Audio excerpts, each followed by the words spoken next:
others? How is your leadership style experienced by those whom you lead? And are persons honored?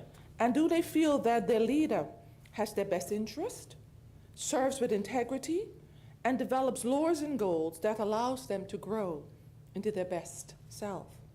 1 Corinthians 13:1 states, "If I speak in the tongues of men and of angels, but have not love, I am a noisy gong or a clanging cymbal."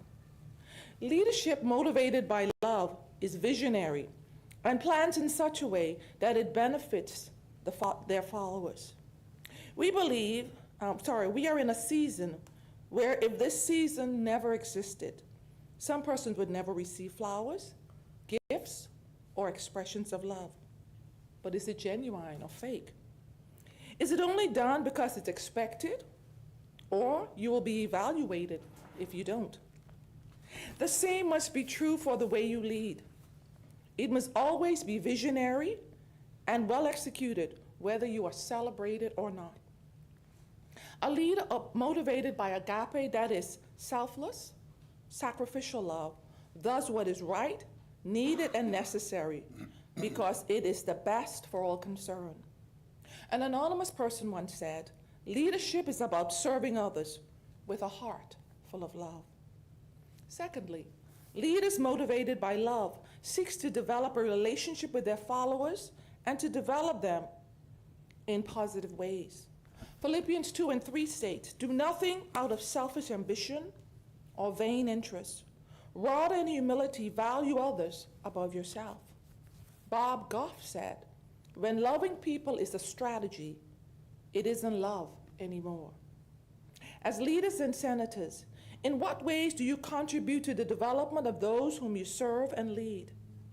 Do you do positive things because others are watching, or is it a part of your character DNA, the right thing to do always? Being motivated by love will at times challenge you to love and give opportunities, even when persons are unappreciative and do not recognize the favor that's been afforded to them. Do good anyway.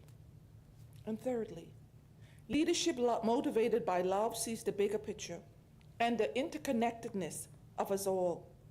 Leadership can at times, or leaders at times, can develop tunnel vision and not recognize that we are all God's children and we all need each other. Yes, we may differ in ideologies and may agree to disagree, but as leaders, never lose sight that those whom you serve and who are on your team have a valuable contribution to make to our world and to our Bahamas. Life is ever evolving and changing, and you or I never know when we will need the wisdom, connections, skills of others to help us in a pinch. Never underestimate or undervalue a person.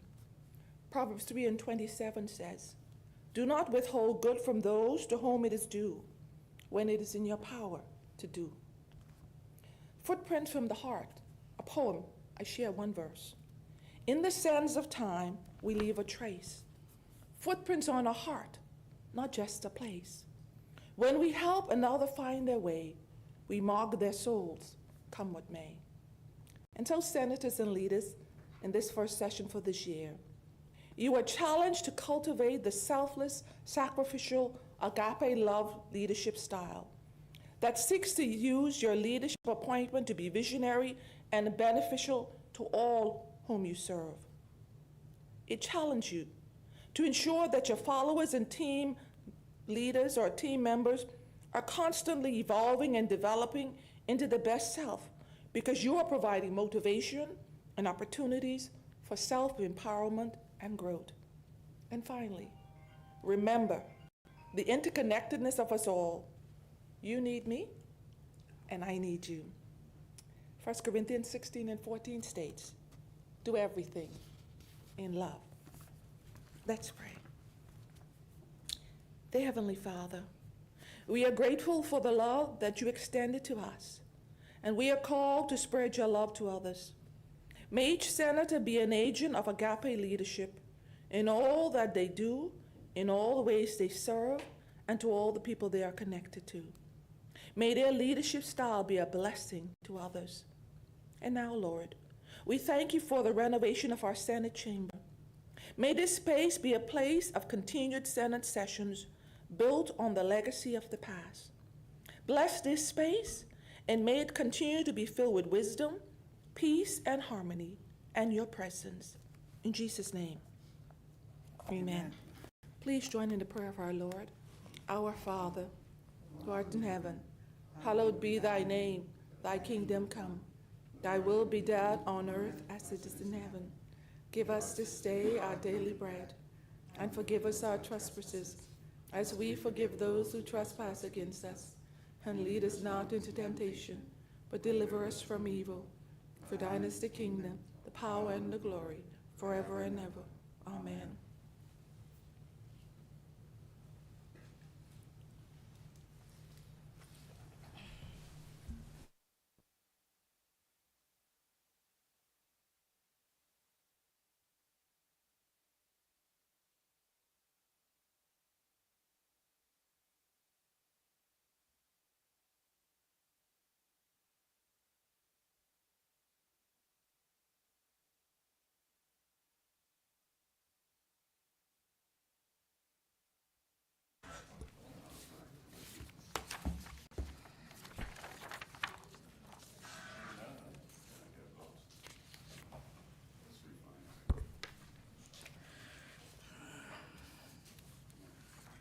Good morning, Senators. Order of business for the 10th of February, 2025. Morning session. Adoption of minutes. Madam President, good morning. I move that the minutes of the session of the Senate held on Thursday, 5th December 2024 be adopted. Second. It has been moved and seconded that the minutes of the meeting held on Thursday, the 5th of December, 2024 be adopted. As many as in favor say aye. Aye. Those opposed say nay. The ayes have it. The minutes of Thursday, the 5th of December, 2024 are hereby adopted. Motions for leave of absence. Swearing in of new senators. Communications by the President.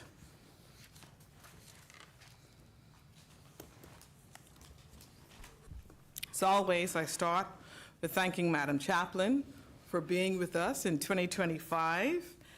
We deeply appreciate your consistent and relevant meditation and prayers.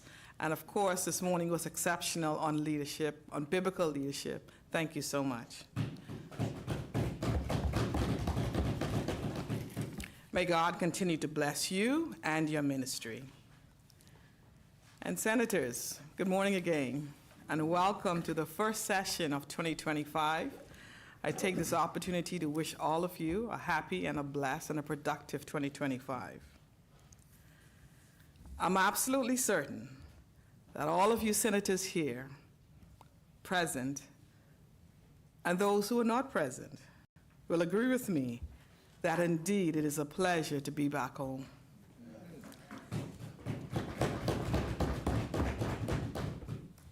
We're here in our newly renovated Senate chamber. We're all aware of the much needed renovations within the Senate chamber that previously existed that were consistent with the area not being renovated for many years. The Chair extends sincere appreciation to the former Minister of Works, the Honorable Alfred Sayers, the current Minister of Works, the Honorable Clay Sweeting, and the staff of the Ministry of Works. In particular, I'd like to thank the current Minister of Works for his dedication and attentiveness to getting this project completed. He did not forget where he once sat and was determined that we would have a better chamber. And I'd also like to thank our Leader of Government Business, who I called upon many times to ensure that he was edging on the minister, and sincerely a thank you for the push that you gave. And sincere appreciation is also extended to the principal and employees of Walcott Construction for their invaluable services, attention to detail, and determination to complete. I would also like to thank the clerk and other staff members of the Parliament. And thank you too, Senators, for your patience and forbearance as you were relocated and progressed through the renovations. It was a journey, but we are finally back home in the upper chamber. Now that we have returned to the Senate building and there is a gallery space, the chair invites everyone to once again return to the gallery, sending an open invitation to primary school students, junior high, senior high students, civic groups, NGOs, retirees, and all other persons, church groups, who are interested in observing our live Senate proceedings. You're all most welcome. So if you would like to sit in the gallery, please contact the House of Assembly and we'll be more than happy to accommodate any and everyone. On a sad note, the chair extends sincere condolences to families of Gwendolyn King of Fowler Street, who passed away at the age of 97. On several occasions, I offered her happy birthday right here from the chair. Condolences also extended to Sister Mabel Louise Mason of Carmichael Road, who passed away at the age of 89. These two dearly departed ladies were godly women of God. They had substance, grace, and tenacity. They operated in a spirit of excellence. They were also the true essence of love, grace, and kindness, and will always be remembered as steadfast Proverbs 31 women who devoted their lives to family, community, and their church. I shall miss them both dearly and will continue to keep their family and friends in my prayers. On a happy note, during this past weekend, it was a pleasure to celebrate with matriarch Cometta Roll of Butler's Way on the occasion of her 99th birthday. Her grandson, Nashawn Roll, is certainly to be commended for going above and beyond to ensure that matriarch Roll enjoy her grand birthday festivities. On today,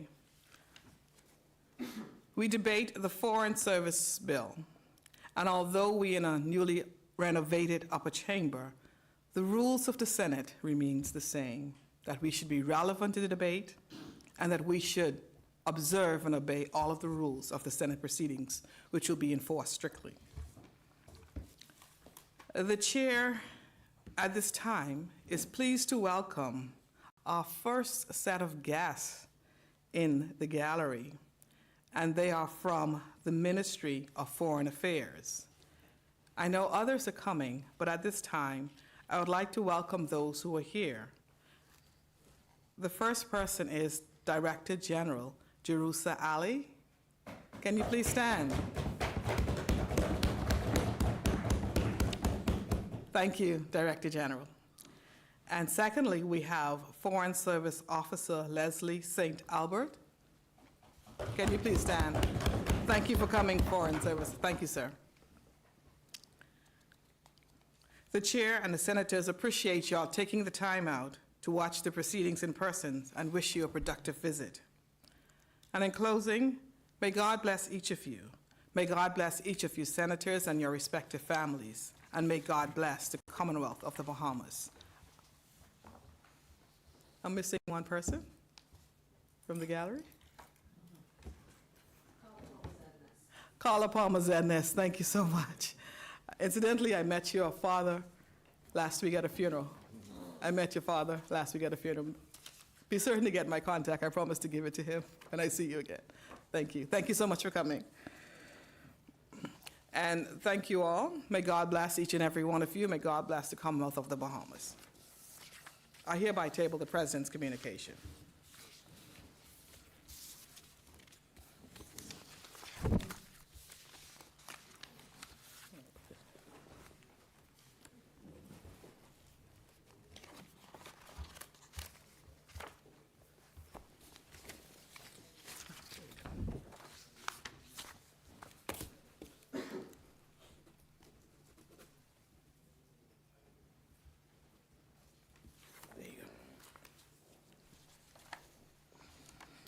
Messages from the Governor General.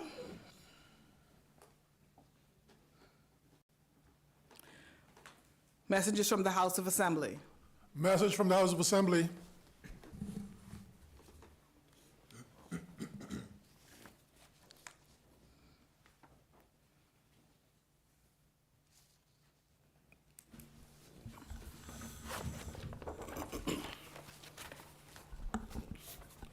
Bahamas, number 32, message from the Honorable the President and honorable members of the Senate from the Speaker and representatives of the Honorable House of Assembly. The House of Assembly acquaints the Honorable the Senate that they have passed the following bills and desire the consent of the Honorable Chamber, namely, a bill for an act to provide for the repeal and replacement of the Ministry of Foreign Affairs Act, Chapter 24, and the connected matters. Also, a bill for an act to make provision for the establishment of the Department of the Foreign Service, the administration of the Foreign Service, the establishment of the Bahamas Al Ray Ramsey Institute of Foreign Affairs, and related purposes. Bahamas, number 33. Message to the Honorable the President and honorable members of the Senate from the Speaker and representatives of the Honorable House of Assembly. The House of Assembly acquaints the Honorable the Senate that they have passed the following bills and desire the consent of the Honorable Chamber, namely, a bill for an act to modernize the law governing transactions in movable property, security interests, a bill for an act to amend the Bankruptcy Act, a bill for an act to amend the Choices in Action Act, a bill for an act to amend the Companies Act, a bill for an act to amend the International Business Companies Act, a bill for an act to amend the Money Lending Act, a bill for an act to amend the Stamp Act, a bill for an act to amend the Sales of Goods Act, a bill for an act to amend the Bahamas Cooperative Credit Unions Act, and a bill for an act to amend the Cooperative Societies Act.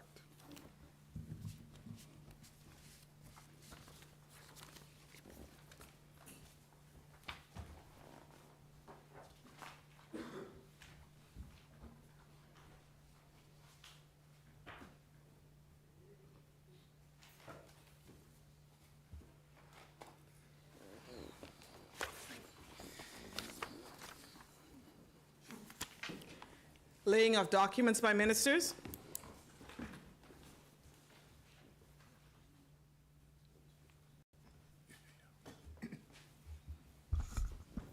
Thank you, Madam President.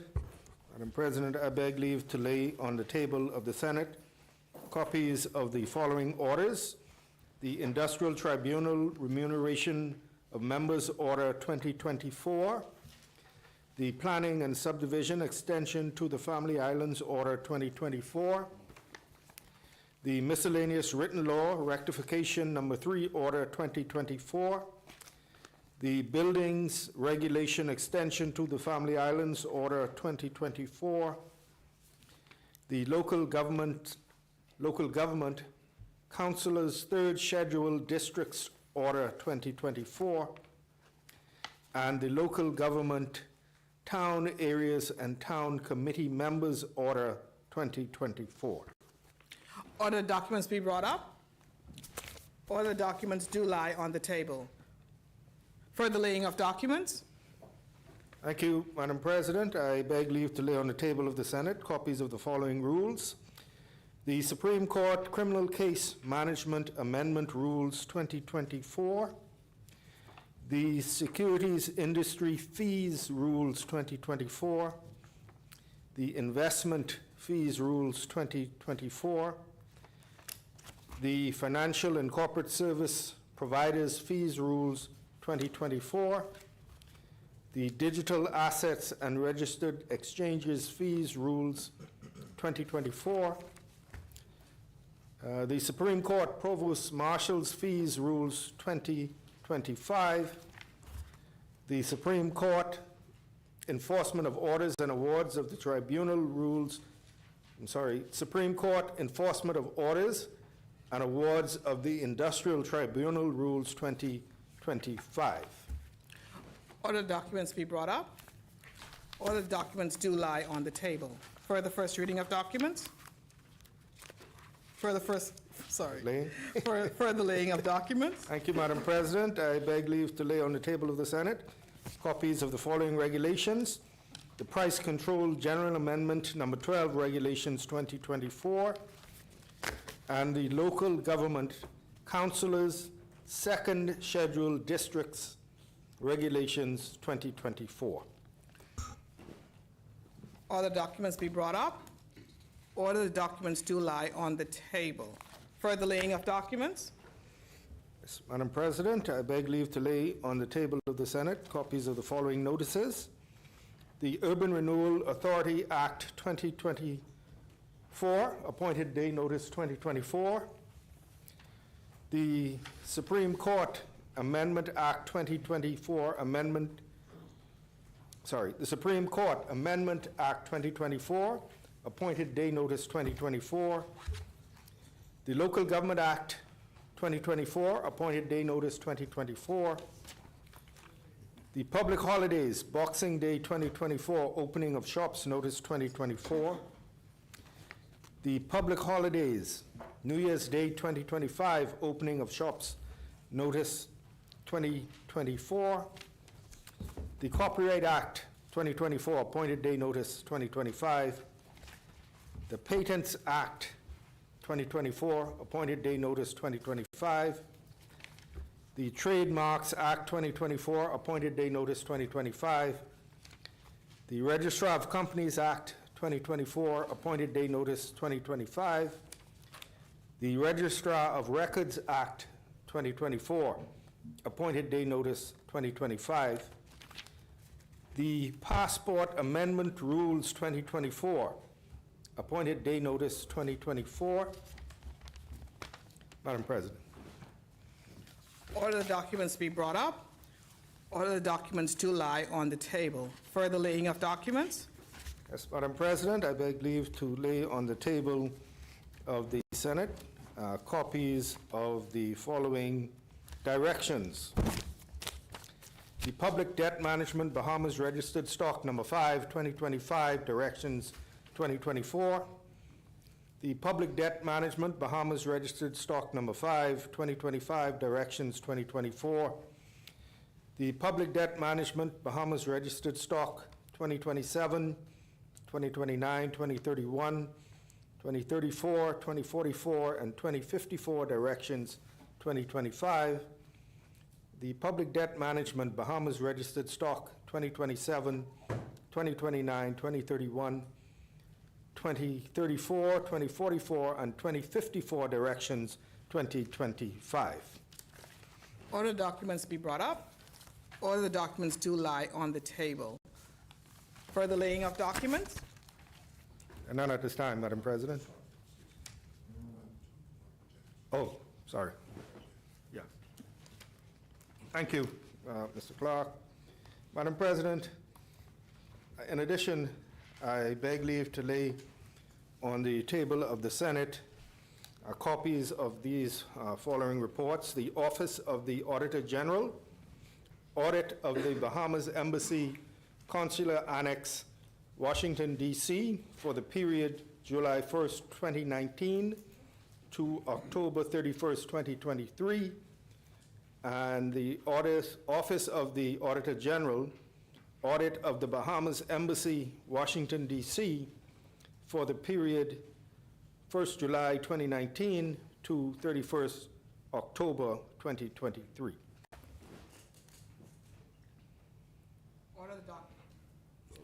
Order the documents be brought up. Order the documents do lie on the table.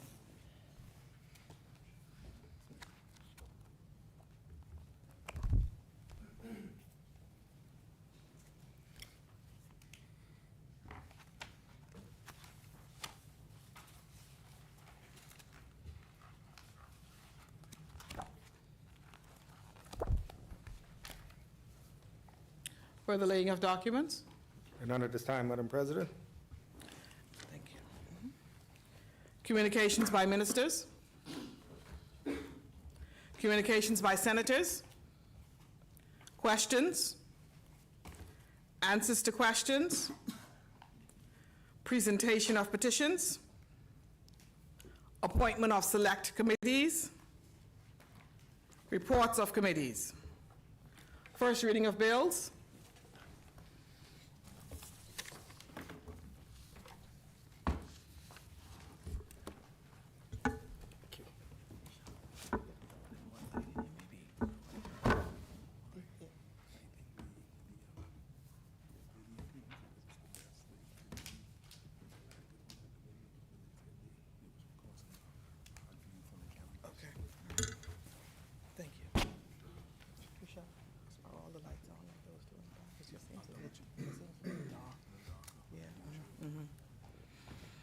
Madam President. I beg leave to introduce and have read for a first time a bill for an act to provide for the repeal and replacement of the Ministry of Foreign Affairs Act, Chapter 24, and for connected matters. Is there a seconder? Second. It has been moved and seconded that the following bill be read for a first time and tabled. A bill for an act to provide for the repeal and replacement of the Ministry of Foreign Affairs Act. For the first reading of bill? I'm sorry, as many as in favor say aye. Aye. Those opposed say nay. The ayes have it. Order the bill be read for a first time. A bill for an act to provide for the repeal and replacement of the Ministry of Foreign Affairs Act, Chapter 24, and for connected matters. For the first reading of bills? Yes, Madam President, I beg leave to introduce and have read for a first time a bill for an act to make provision for the establishment of the Department of Foreign Service, the administration of the Foreign Service, the establishment of the Bahamas Al Ray Ramsey Institute of Foreign Affairs, and related purposes. Is there a seconder? Second. It has been moved and seconded that the following bill be read for a first time and tabled.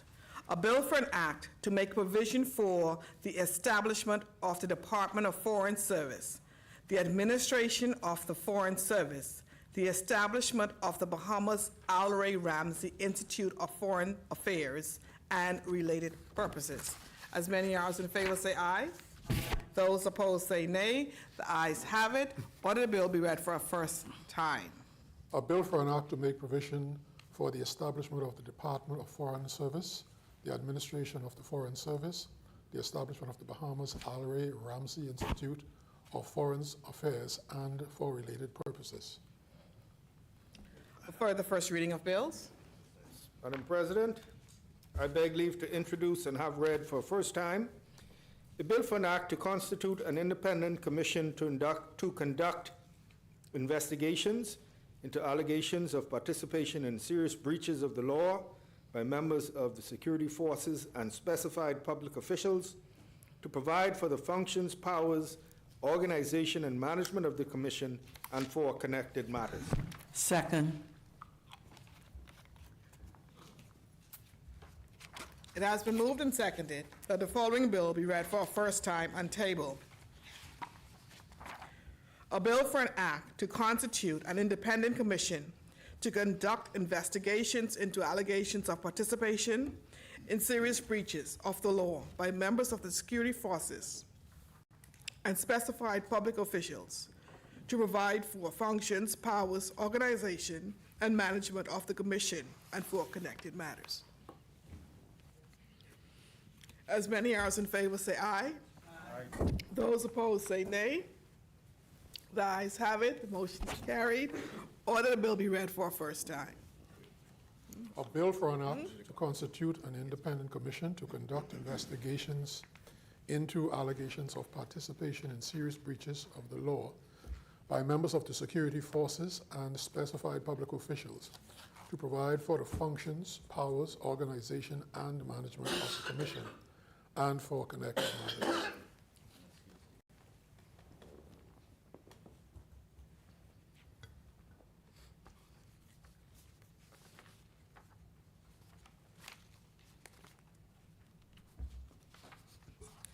For the first reading of bills? And none at this time, Madam President. Second reading and committal of bills. Thank you, Madam President. Madam President, at this time, we would seek the concurrence of the side opposite to move into the debate of the Foreign Service Bill and the Ministry of Foreign Affairs Bill, which we just introduced. Senator Henfield, is there concurrence? No objections. Thank you, Senator.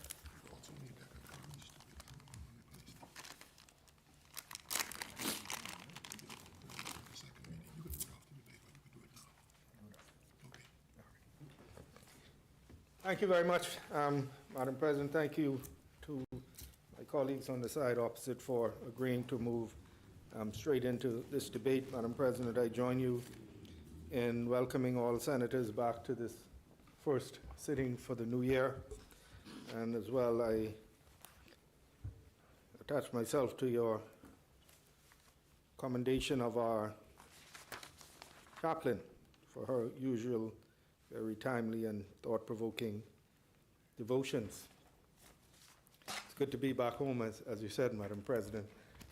In particular, as we can have individuals join us in the gallery, and as you stated in your remarks, we have with us officials from our Ministry of Foreign Affairs present with us today as we debate these foreign services bills.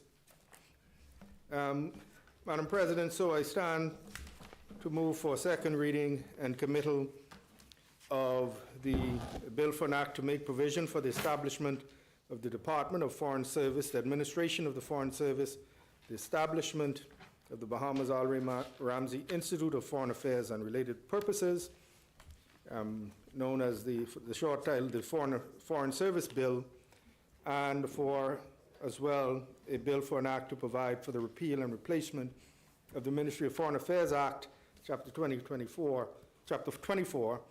and for connected matters, known as the Ministry of Foreign Affairs Bill, Madam President. And what we seek to do with the passage of these two bills is to establish a Department of Foreign Service with clear structures, roles, and career paths for our diplomatic and administrative staff, to create the Al-Ray Ramsey Institute of Foreign Affairs to ensure that Foreign Service officers are trained to the highest standards in the practice of diplomacy, and as well to continue the Ministry of Foreign Affairs responsible for the policy making and direction of foreign affairs, the foreign affairs of the Bahamas. The question, and so, Madam President, the objective is to establish the Department of Foreign Service for the administration of the Foreign Service. And the question might rightly be asked, Madam President, why are we doing this? We already have a Ministry of Foreign Affairs, and I would answer very succinctly, I think, Madam President, is if we look at the Ministry of Foreign Affairs Bill in Section 4, and if we look at the Foreign Service Bill at the first schedule, we'll see that in the case of the Ministry of Foreign Affairs, it clearly outlines the responsibilities of the Minister of Foreign Affairs. The Minister of Foreign Affairs is responsible for the conduct of all official communications between the Government of the Bahamas and the government of any other country, and between the Government of the Bahamas and any international organization, the conduct and management of international negotiations as far as they may appertain to the Government of the Bahamas, is responsible for fostering the development of international law and its application in the Bahamas' external relations, the development and carrying out programs relating to the Minister's powers, duties, and functions for the promotion of the Bahamas' interests abroad, including fostering expansion of international trade and commerce, fostering sustainable international development. And it goes on to say, in addition, the Minister is, in addition to the duties referred to, charged with other such duties, powers, and functions in relation to the responsibility for any business of the Government of the Bahamas, including the administration of any department, etc. That sets out the duties of the Minister. And if we look to the Foreign Service Bill, wherein we are seeking to create a department of the Foreign Service, it sets out the powers, duties, and functions of the Director General of the Foreign Service. And it says, the duties of the Director General are to conduct all diplomatic and consular relations on behalf of the Bahamas, be a technical advisor to the Minister on foreign policy issues, be responsible for the technical direction of the department, provide briefings to the public on Foreign Service matters and policy issues relating to the Foreign Service as directed by the Minister, prepare analytical assessment and forecasting of issues, monitor development of bilateral relations, and it goes on, monitor relations with multinational organizations, and it goes on. And in effect, what it is, Madam President, in my words, is really separating in a very clear way the technical function of the Director General of, I want to get the title exactly correct, Director General of the Department of Foreign Service, the technical responsibilities, from what I would describe as the policy level responsibilities of the minister. And so I think that's what it is in a nutshell, Madam President, and we are seeking to organize ourselves in this way to provide for the more efficient administration of the department and as well the development of the foreign policy of the Bahamas. I would go to a few points in the Foreign Service Bill itself, Madam President, where the bill, the Foreign Service Bill, establishes the Department of the Foreign Service. And as is usual, it's a body corporate that can be sued or sue, acquire and hold property, etc., operate bank accounts, enter into contracts, and are given general directions by the minister.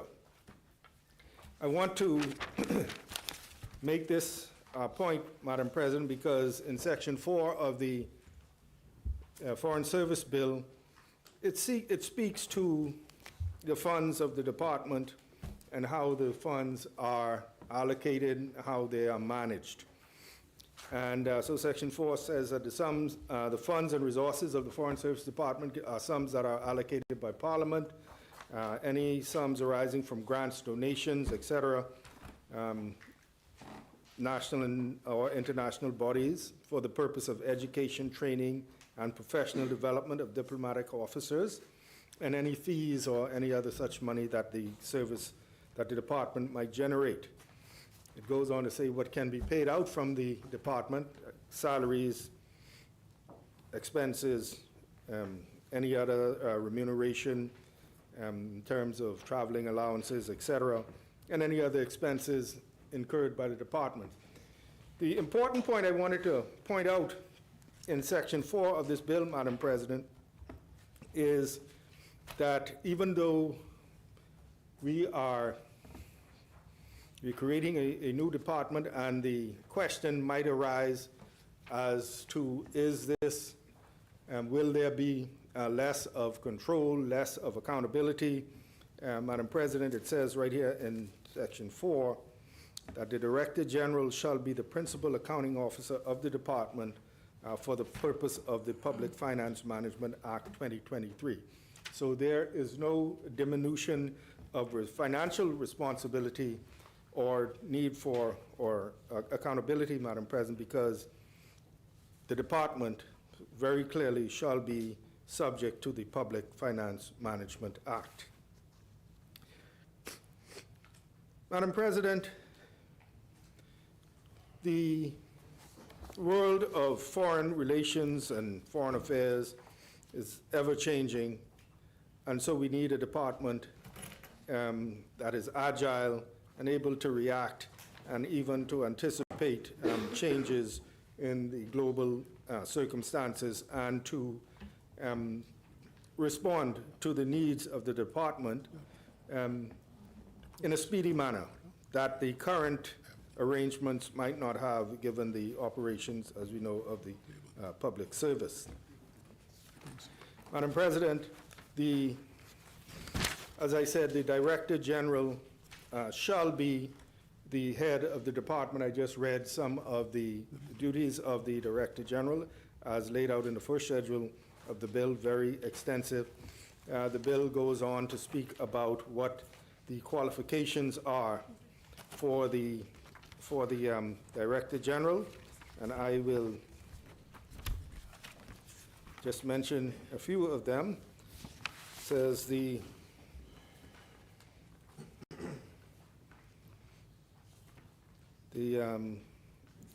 they shall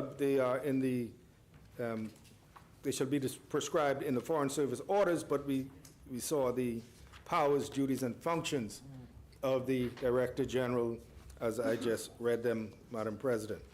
The bill again sets out the qualifications and hierarchy of diplomatic and consular officers. Members of the Foreign Service must be citizens of the Bahamas and must possess the requisite qualifications that are laid out in the Foreign Service orders. And in order of seniority, the Director General, of course, responsible, and Foreign Service officers, and laid out in Schedule 1, in the second schedule, it lays out the hierarchy. So in charge, the Director General, then there's a Chief of Protocol, Deputy Director General, Deputy Director General Legal, Deputy Director General Multilateral, Deputy Chief of Protocol, and then it goes on with the various levels of the Foreign Service officers. So again, I'm laying out a very, very defined structure and progression, career path for those involved in the public service. Madam President, the bill provides also for a Foreign Service Committee. And the Foreign Service Committee is to advise the government on appointments to the Foreign Service. And the bill goes on to provide for a Foreign Service Appeal Tribunal to hear any appeals by employees who are aggrieved by the decisions of the Foreign Service Committee. Importantly, it provides for the transfer of public officers from the public service to the Department of the Foreign Service. And, you know, the question that inevitably comes up, Madam President, what about the benefits, particularly pension benefits of those who are working for government, as we would say, in the Ministry of Foreign Service, who will now transfer over to the Department of Public Service. And the bill very, very clearly lays out that there will be no loss or no reduction of any benefit, particularly as it relates to pension benefits for anyone who is currently now employed with the Bahamas government, who is transferred over to the Department of the Public Service. And I would just read a passage directly from the bill, Madam President, to make this point. In Section 10, it says, all public officers and contract officers assigned to the department at the commencement of this act, so assigned to the Department of Public Service when this act comes into force, shall be transferred with their consent from the service of the government to the service of the department. And it goes on to say every public officer and contract officer who has transferred to the department shall be employed at a salary and on terms and conditions no less favorable than those which were attached to his appointment to the government at the time of transfer. So no loss or any disadvantage to anybody transferring over to the department, Madam President. In addition, the bill goes on excuse me, to speak in great detail in sections 11 and 12 as to the pensions of those transferred from the public service to the department, the protection of those pension benefits for those coming over, and to the establishment of a contributory pension plan for new employees who have not yet been employed, but new employees that will be coming into the Department of the Public Service, Madam President. So very clearly spelled out in 11 and 12 that there's no disadvantage for, no one would be disadvantaged in terms of their pensions and benefits who are coming over from the ministry or other areas of the public service into this Department of the Foreign Service. The bill allows for the making of Foreign Service orders and regulations, and as well there's savings provisions whereby anything currently entered into by the Ministry of Foreign Affairs, as it is currently constituted, is saved and there's no impact in terms of cancellation, et cetera, with this new arrangement. And so, Madam President, we have in the chamber several senators who have served in the Foreign Service, at the ministerial level and as a counselor and even at the ambassador level. So we expect that much personal experience will be brought into this debate. But it is the view of the government, Madam President, that arranging the affairs in this way will allow for more effective development and promotion of the foreign affairs of the Bahamas. It will be beneficial for the employees, both ambassador staff, as well as the technical and support staff, in terms of laying out clear roles, clear structure, clear avenues of advancement, career path, and so we expect this to be advantageous for us in the Bahamas, Madam President. And so with those few words, I move for a second reading and committal of a bill for an act to make provision for the establishment of the Department of Foreign Service, the administration of the Foreign Service, the establishment of the Bahamas Al Ray Ramsey Institute of Foreign Affairs, and related purposes. Thank you, Senator the Honorable Michael Halkitis. Is there a seconder? The chair recognizes Senator the Honorable Barry Griffin.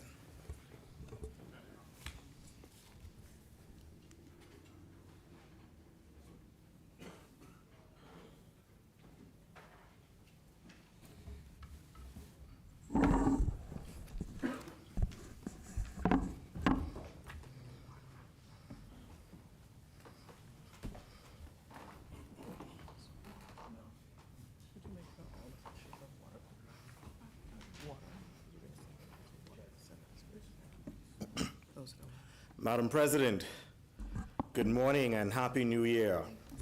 It is great to be back in the Senate, and in particular, it is great to be back in these Senate chambers. I know we were in the small, cramped lunchroom for a while these renovations are happening, so I think we're all glad to stretch our legs a little bit, have a little bit more room. The air conditioner is working, the carpets are clean, the historic paintings have been refurbished, and so, Madam President, just wanted to personally thank you for your leadership on this. We know it was a long, hard road dealing with these renovations, but I think we can all say that, we're happy to be back in here, and in particular, at a table where it's not termite infested anymore. So thank you. Before I begin, Madam President, I just also wanted to give my sincere condolences to the family of Louise Bosfield. Now, Ms. Bosfield is a meritorious council member of the Free National Movement. However, she is a dear church mother of mine. I grew up in Holy Family Catholic Church, where she was a prominent figure for all my life. And so it was very sad to see her leave us. She lived a very successful and prosperous life. Her mother, her daughter is a good friend of my mom's, and her grandson I went to both primary school and high school with, and so I just wanted to extend my sincere condolences to the family of Louise Bosfield. Madam President, today we all stand before you to speak about a matter of national import, something that holds the key to our nation's prosperity, security, and future. It is the importance of a well-structured foreign policy regime for developing nations like ours. In an interconnected world where borders are increasingly blurred by trade, technology, and shared challenges, no nation can afford to stand alone. For the Bahamas and for all developing nations, the time has come to recognize that our future is not just shaped by what happens within our borders, but by how we engage with the world beyond them.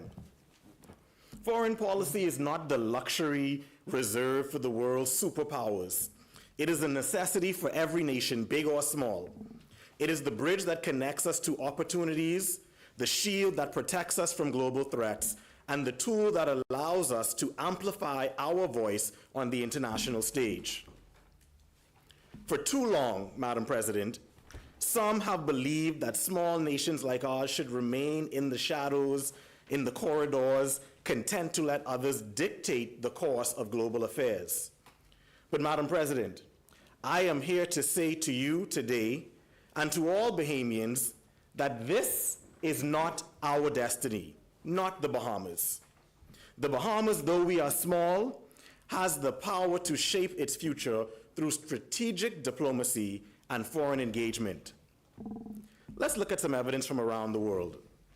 Across the globe, developing nations have harnessed the power of diplomacy to transform their economies, secure their sovereignty, and elevate their global standing.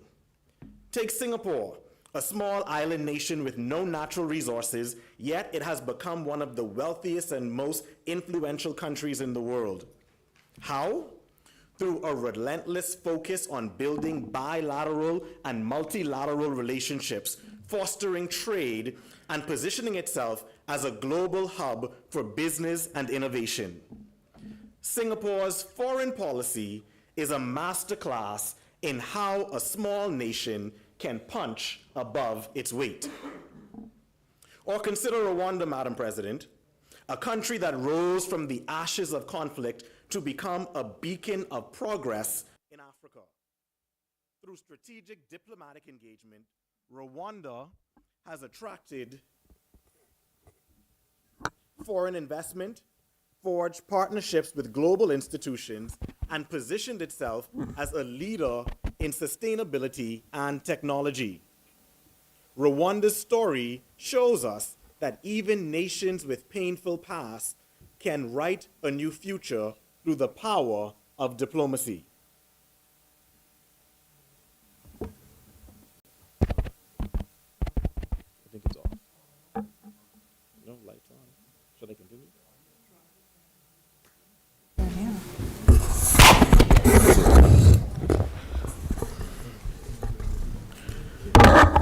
So I'll say, Madam President, or consider Rwanda, a country that rose from the ashes of conflict to become a beacon of progress in Africa. Through strategic diplomatic engagement, Rwanda has attracted foreign investment, forged partnerships with global institutions, and positioned itself as a leader in sustainability and technology. Rwanda's story shows us that even nations with painful pasts can write a new future through the power of diplomacy. And then there's Costa Rica, a small Central American nation that has become a global leader in environmental diplomacy.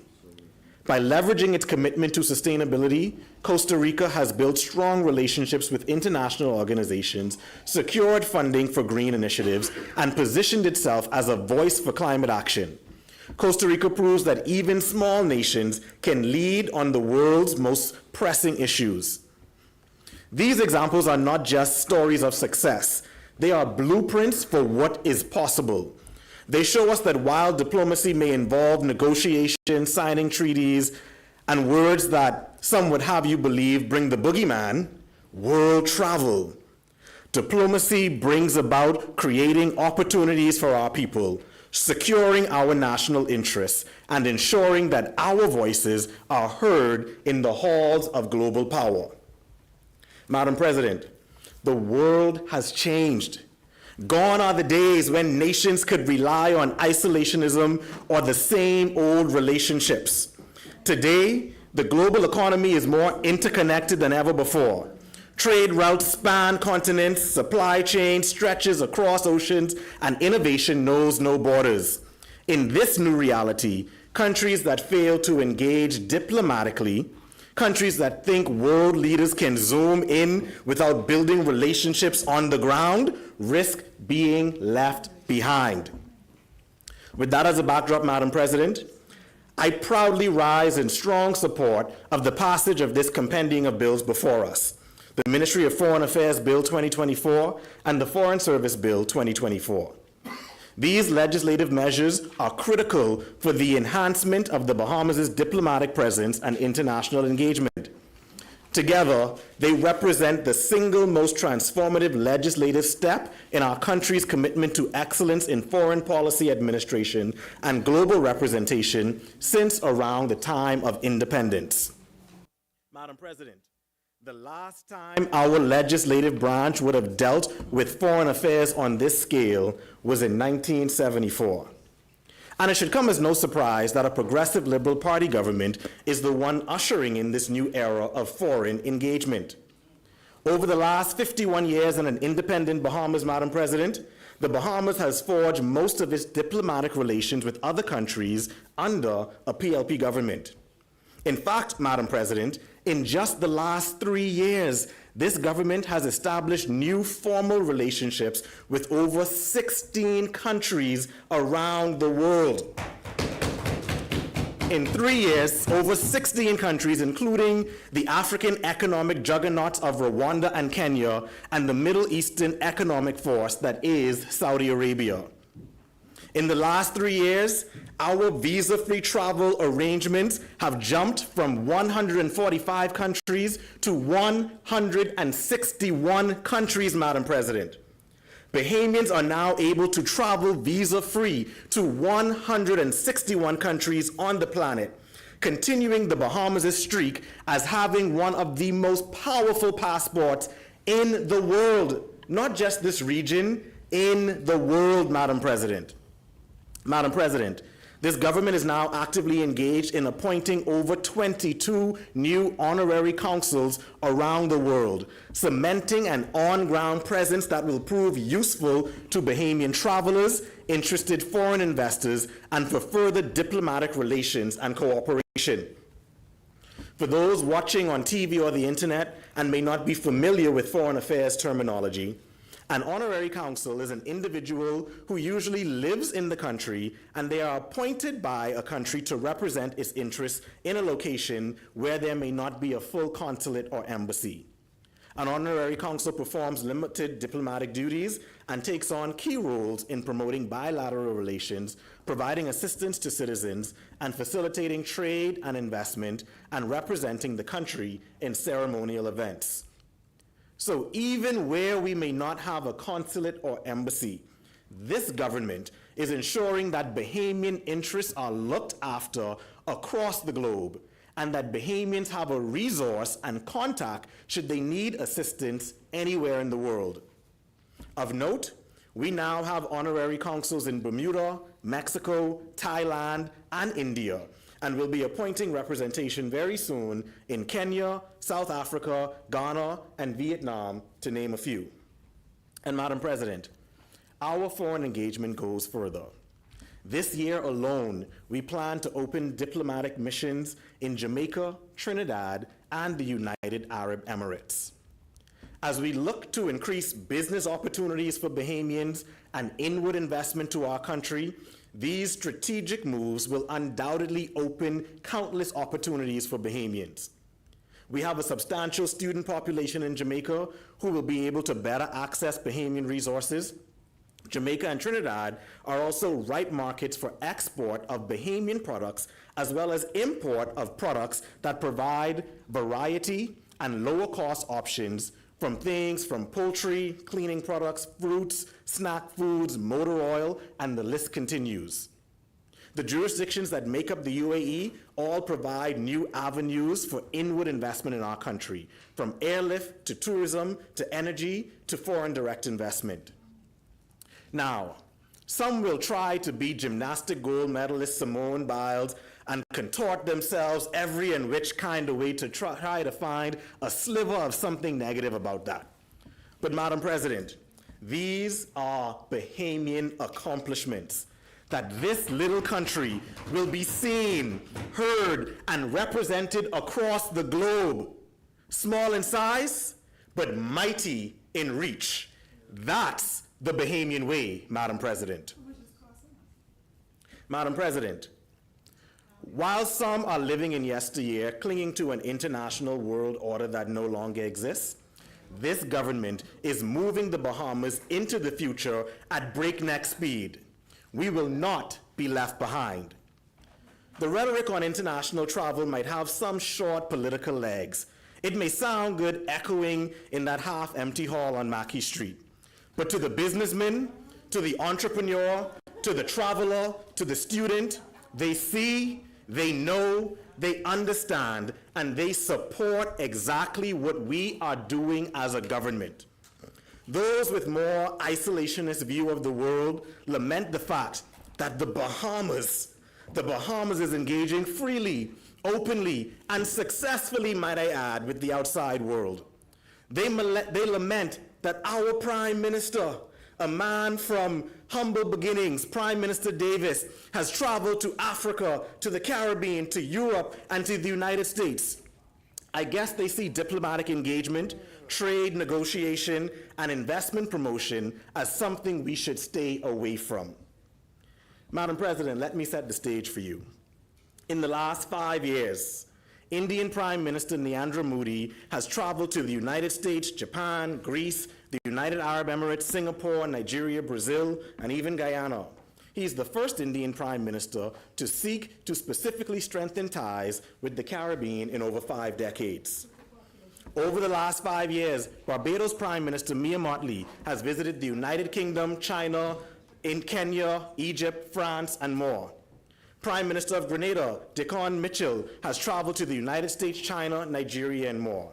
In fact, Madam President, over the last 5 years, the Prime Ministers of Jamaica, Barbados, Trinidad, Grenada, and St. Lucia have all visited African nations, European nations, and Asian nations. In 2020, over 27 world leaders visited China. In 2023, over 23 world leaders visited China.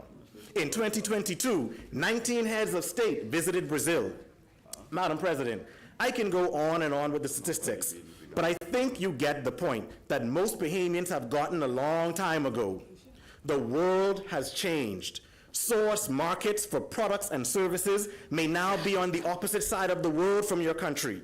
Target markets for inward investment, tourism, and commerce may now be thousands of miles away. With the advent of new technology, developing countries are, well, developing, creating new economic centers. Global economic might is shifting. The 5 countries that make up the BRICS alliance have a larger economy than the 7 countries of the G7 that have dominated the world economy since the Second World War.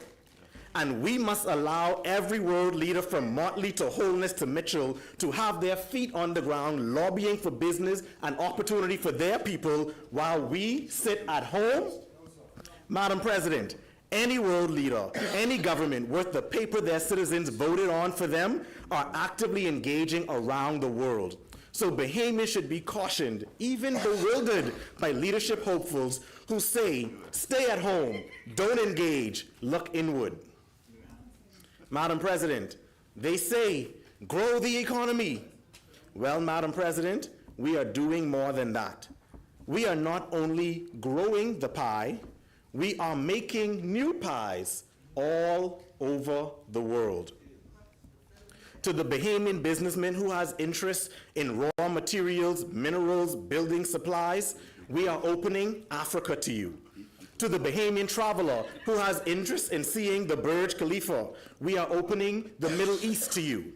To the Bahamian wholesaler who has interest in commodities, fruits, vegetables, lumber, we are opening Latin America to you.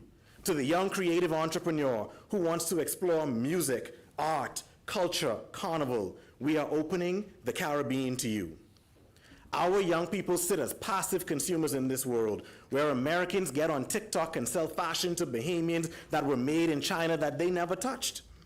With our unique sense of style, savvy, and business acumen, we are creating a world where through our diplomatic and trade efforts, the Bahamians can sit on Saunders Beach sipping a sky juice while selling products to Ghanaians or Italians online. As the minister, but exactly, but these relationships have to be built on the ground. That's what they don't understand, Madam President. As the Minister of Foreign Affairs emphasized in his contribution, they must live in Zoom diplomacy. As the Minister of Foreign Affairs emphasized in his contribution in that other place, This is about trying to make the administration of the Foreign Service more efficient, up-to-date, modern, and in alignment with the practices or with best practices around the world. And I will add, Madam President, so that Bahamian citizens will experience the smoothest movement around the world as they travel and conduct business, and so that the international investor and traveler has the most efficient and secure relationship with the Bahamas government and its people.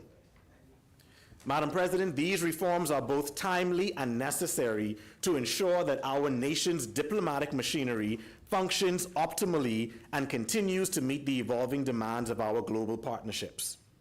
Prime Minister Mia Mottley of Barbados recently articulated a compelling vision for global collaboration, stating, "It is time for us to recommit to working together to solve some of the gravest challenges facing the world today. Whether these challenges involve climate change, public health, economic stability, or energy security, nations like ours must be prepared to engage on the ground with global partners on an equal footing." Madam President, this can only be achieved by modernizing our foreign policy system, infrastructure to meet 21st century realities. Without a well-organized and professional diplomatic corps, the Bahamas risk being sidelined in critical global discussions.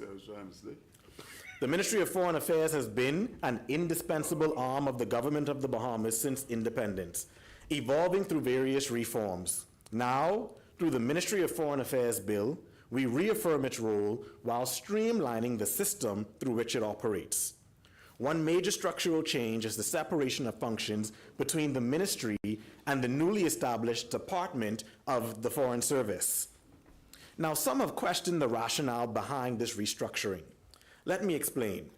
The ministry will continue to oversee administrative functions, including the Passport Office, while the Department of Foreign Service will be a body corporate with the autonomy to manage diplomatic matters. This model mirrors that of the Ministry of Tourism, which has effectively operated separate administrative and operational arms. By allowing the Department of Foreign Service to oversee its own budget, property, and personnel, we are giving our diplomats the tools to operate with the flexibility and efficiency demanded by the modern world. Additionally, the renaming of the department to Foreign Service clarifies its purpose. While foreign affairs encompasses a country's entire international strategy, a foreign service focuses specifically on the cadre of officers representing our nation abroad.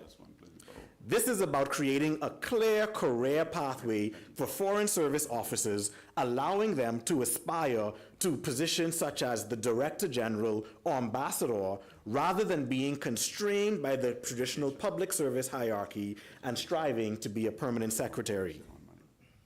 Madam President, if you would allow me a moment now to personally thank all the members of our foreign services, those here in Nassau and those stationed abroad. They do a yeoman's task.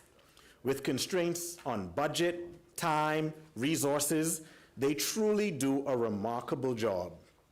In speaking personally to many of them, I'm happy to support these bills.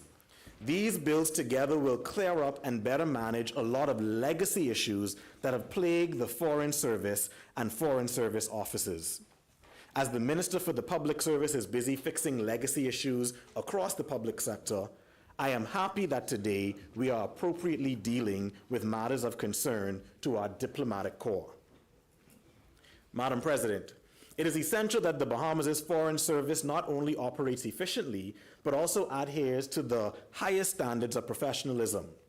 The Forest Service Bill establishes a Director General who will oversee all diplomatic operations and act as the government's chief advisor on foreign affairs.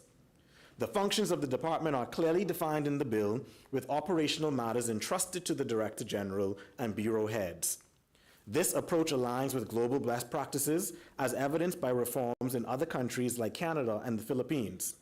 Moreover, the department will maintain control over its capital assets and budget, ensuring it can swiftly respond to diplomatic needs without excessive bureaucracy. Training and development are critical to professionalizing our diplomatic corps. The Bahamas Al Ray Ramsey Institute of Foreign Affairs will play a central role in this process, administering entry assessments and guiding career development through training programs. This institute is both a tribute to a fallen hero of our diplomatic service and a cornerstone of our effort to foster the next generation of diplomats. On a personal note, Madam President, I knew Al Ray. He was a few years behind me at St. Augustine's College, so I didn't know him in school. But I remember very vividly as a college student receiving a message from him asking to meet. He was advised that I was a final year student at St. John's University, the university he had decided to attend, and that I would be a good person to get in contact with. After our initial meeting, I followed his college career and later his career as a diplomat. He was smart, he was astute. He spoke 5 languages and was instrumental in the advancement of many initiatives during his tenure at the ministry. In naming the institute after him, I hope that this is a signal to young people that your contribution and your legacy can be done at any age. And I hope the naming of this institution after him is a signal to everyone else that we can honor and memorialize our young people. I often remind people, Sir Lyndon took over the PLP at age 29 and led our nation to independence at 33. Malcolm X began his activism in his 20s and died at age 39. Bob Marley made his most meaningful music contribution in his 20s and died at age 37. Tupac died at 25 years old as a prolific musician, poet, and actor. Success, accomplishment, contribution, honor, recognition, and memorialization isn't a zero-sum game. We can honor and recognize all who deserve it. I hope that one day, very soon, we will honor in a big way Ambassador Alma Adams, who is no longer here with us. She contributed greatly as an ambassador and was instrumental in the formation and curriculum for the Foreign Service Affairs Institute. I also hope that we can honor Beverly Wallace Whitfield and Missouri Sherman Peter, both of whom are still here with us. They have contributed significantly to foreign affairs in our country. Madam President, effective governance demands transparency and fairness. Both bills enhance oversight through mechanisms such as the Foreign Service Committee and the Foreign Service Appeal Tribunal.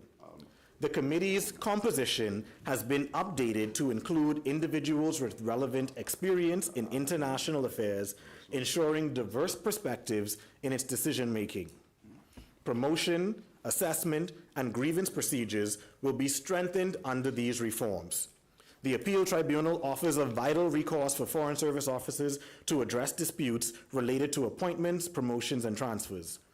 These steps address long-standing concerns about the fairness and transparency of career progression within the service. Moreover, there is now no ambiguity regarding adherence to security protocols.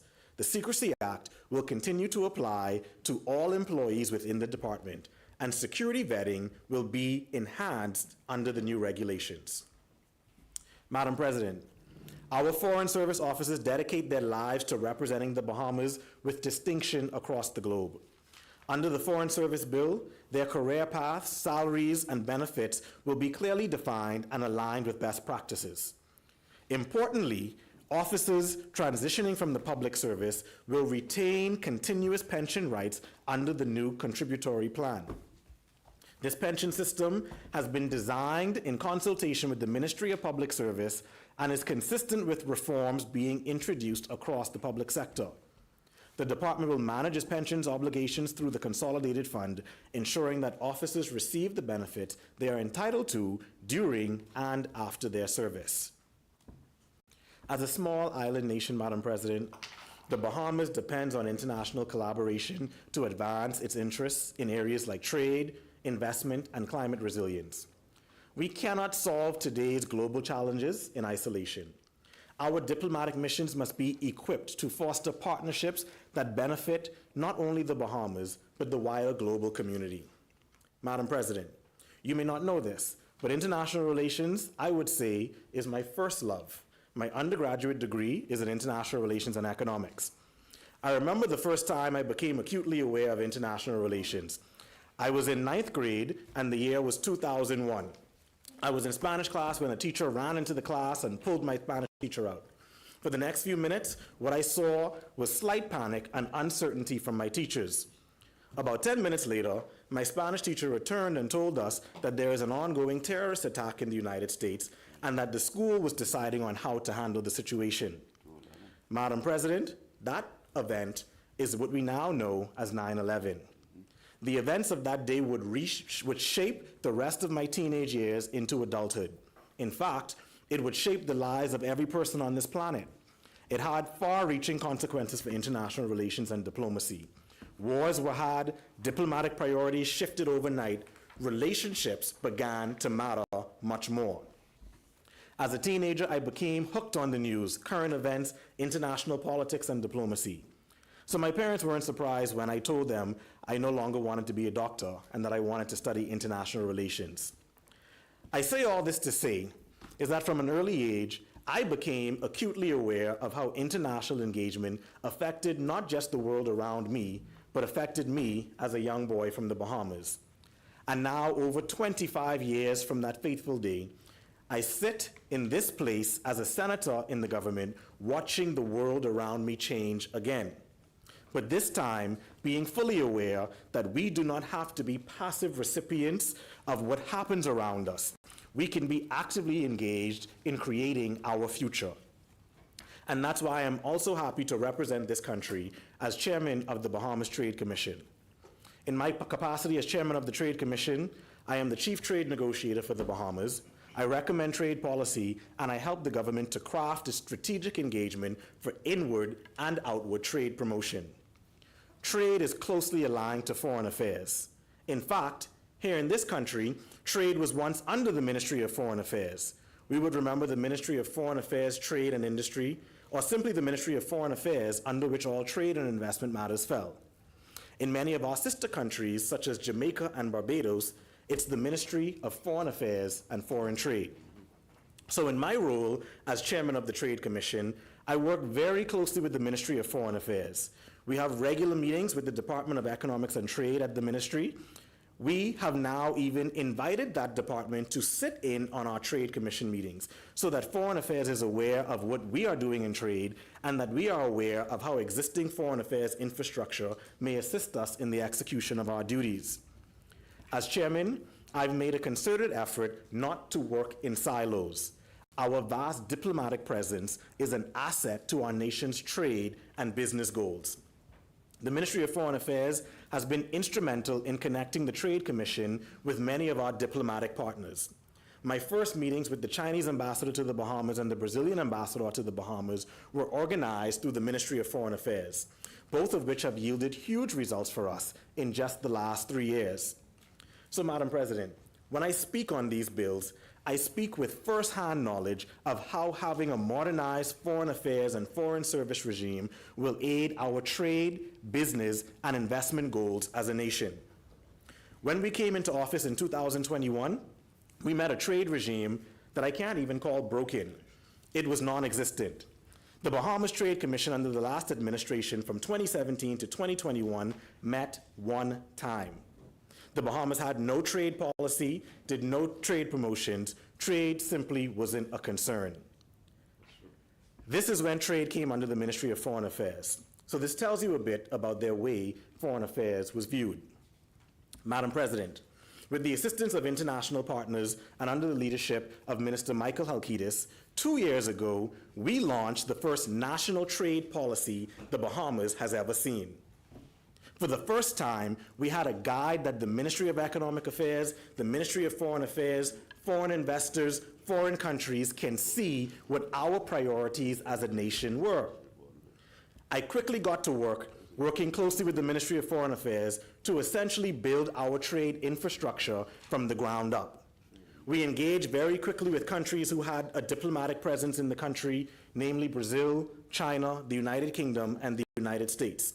We poured through years of data looking at trade between our nations, identifying strengths and weaknesses and areas of opportunity. Very quickly, we saw the alarming statistics of how centralized our trade was with one jurisdiction and how little trade we did with the rest of the world. We saw opportunities to take advantage of our great diplomatic relationships around the world to diversify our trade and put Bahamian merchants, businesses, and entrepreneurs in direct contact with producers and manufacturers around the world, cutting their business costs while simultaneously cutting costs for the end Bahamian consumer. That has resulted in the launch of the National Trade Diversification Program, a program the Prime Minister talked about and touted in his national address in January. Madam President, for the first time, trade and foreign affairs are key central parts of the government's economic agenda. We will use our foreign affairs and diplomatic presence around the world to promote inward investment into the Bahamas and trade diversification. We want to use our relationships to build and secure better deals, bigger variety of products, and cost savings on products from around the world, Madam President. And all of this is only possible with the strongest of diplomatic relationships, which in turn is only possible with a modern foreign affairs and foreign service regime. This modernization effort is about ensuring that our diplomats have the resources and institutional support to engage meaningfully with their counterparts abroad. By enhancing the capacity of our foreign service, we are investing in the Bahamas' future as a respected and influential player on the world stage. Madam President, Senators, Bahamas, I fully support the passage of this compendium, and I urge you to do the same. These bills represent the culmination of years of effort to modernize, strengthen our foreign service. As the minister remarked, this may be a defining moment in his political career. The promise he made to foreign service officers that we would have a modern and fully equipped foreign service for the Commonwealth of the Bahamas, that is finally being fulfilled.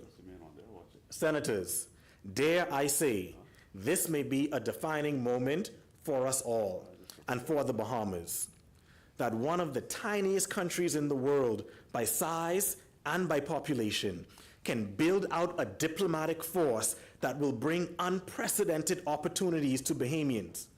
The ability to advocate for ourselves on the world stage, to be firmly seated amongst active diplomatic players and lead our way into a changing world.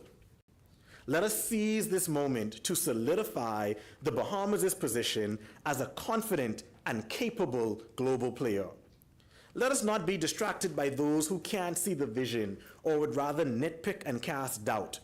Let us resoundingly vote to pass the Ministry of Foreign Affairs Bill 2024 and the Foreign Service Bill 2024.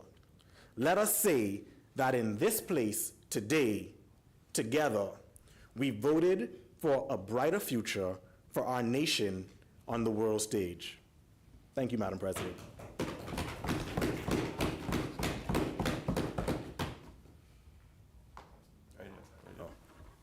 Thank you. Thank you. Thank you. Thank you, Senator the Honorable Barry Griffin.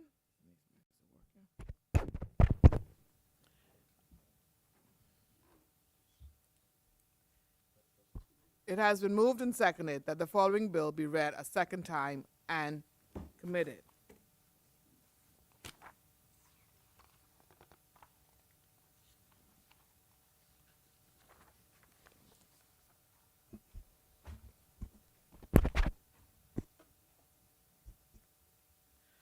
A bill for an act to make provision for the establishment of the Department of Foreign Service, the administration of the Foreign Service, the establishment of the Bahamas Al Ray Ramsey Institute of Foreign Affairs, and related purposes.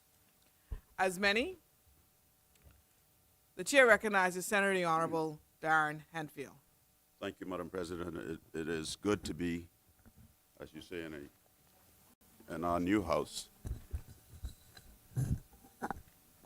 For the first time for this year, 2025, as we debate bills connected to the Ministry of Foreign Affairs.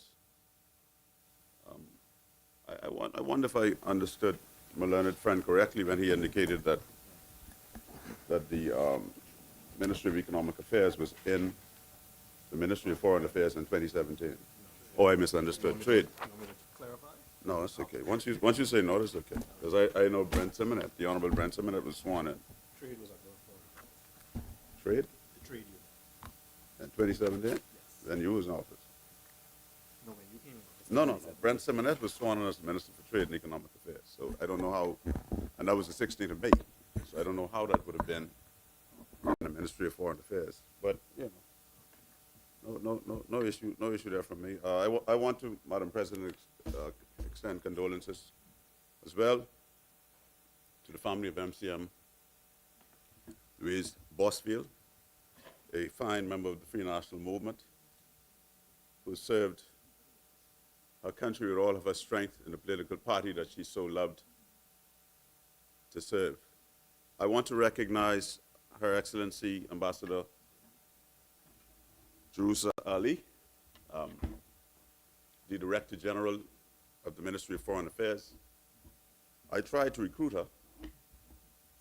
She resisted my recruitment efforts. I wanted her, I don't know if she recalls this, but I wanted her to be assistant to Ambassador Haylock, Sharon Brennan Haylock, whilst we served, but she was currently, she was at that time serving at the High Commission for Britain, but she's here. So I had vision, and she's here in that office now. Yeah. I'd also like to recognize the Foreign Service officer with her, and as a former Minister of Foreign Affairs, to say that the Ministry of Foreign Affairs is replete with some of the finest minds in the country, some of the brightest young people who serve our nation well all across the world, and I was privileged to have had the opportunity to work with many of them. I learned so much from them. No, we won't support this bill. I'm talking about the people, the professionals in the Ministry of Foreign Affairs now. And they are some of the brightest and the best in the country. I worked with people like a Peter DeVoe Isaacs as a Permanent Secretary, who was wonderful in guiding me as a new minister, a neophyte minister, along the path that I should go so I could stay out of trouble. Jack Thompson, and others who were there in the ministry with us. I want to extend happy birthday to a friend of mine, Bishop Silbert Mills, in Abaco, who's now officially a senior citizen. Silbert, you are getting there, my brother. Today he celebrates his 65th. I know Dolly has the cake, and save mine, put it in the freezer. So when I come home, I'll stop by and pick up my cake. I was home recently, and as I said to Minister Alcides in the creek in Sandy Point fishing, thoroughly enjoying myself with the line in the water in a relaxed atmosphere. It's you good, Madam President, to be in such a wonderful environment. But then I had to travel on the Ernest Dean Highway, which is unkept. I had to travel on the Sherland Boodle Highway, which the verges are overgrown, and in Central Pines, they tell me to say to you, Minister, and the government, that you have to do something with the roads in Central Pines. They're almost impassable at the moment. As an Abaco boy, I gotta put these things in for Abaco, right? Yeah, that's good, man. If it's coming, that's good. You know, the member before me went to great extents to say why the government traveled. We on this side agree that governments must travel.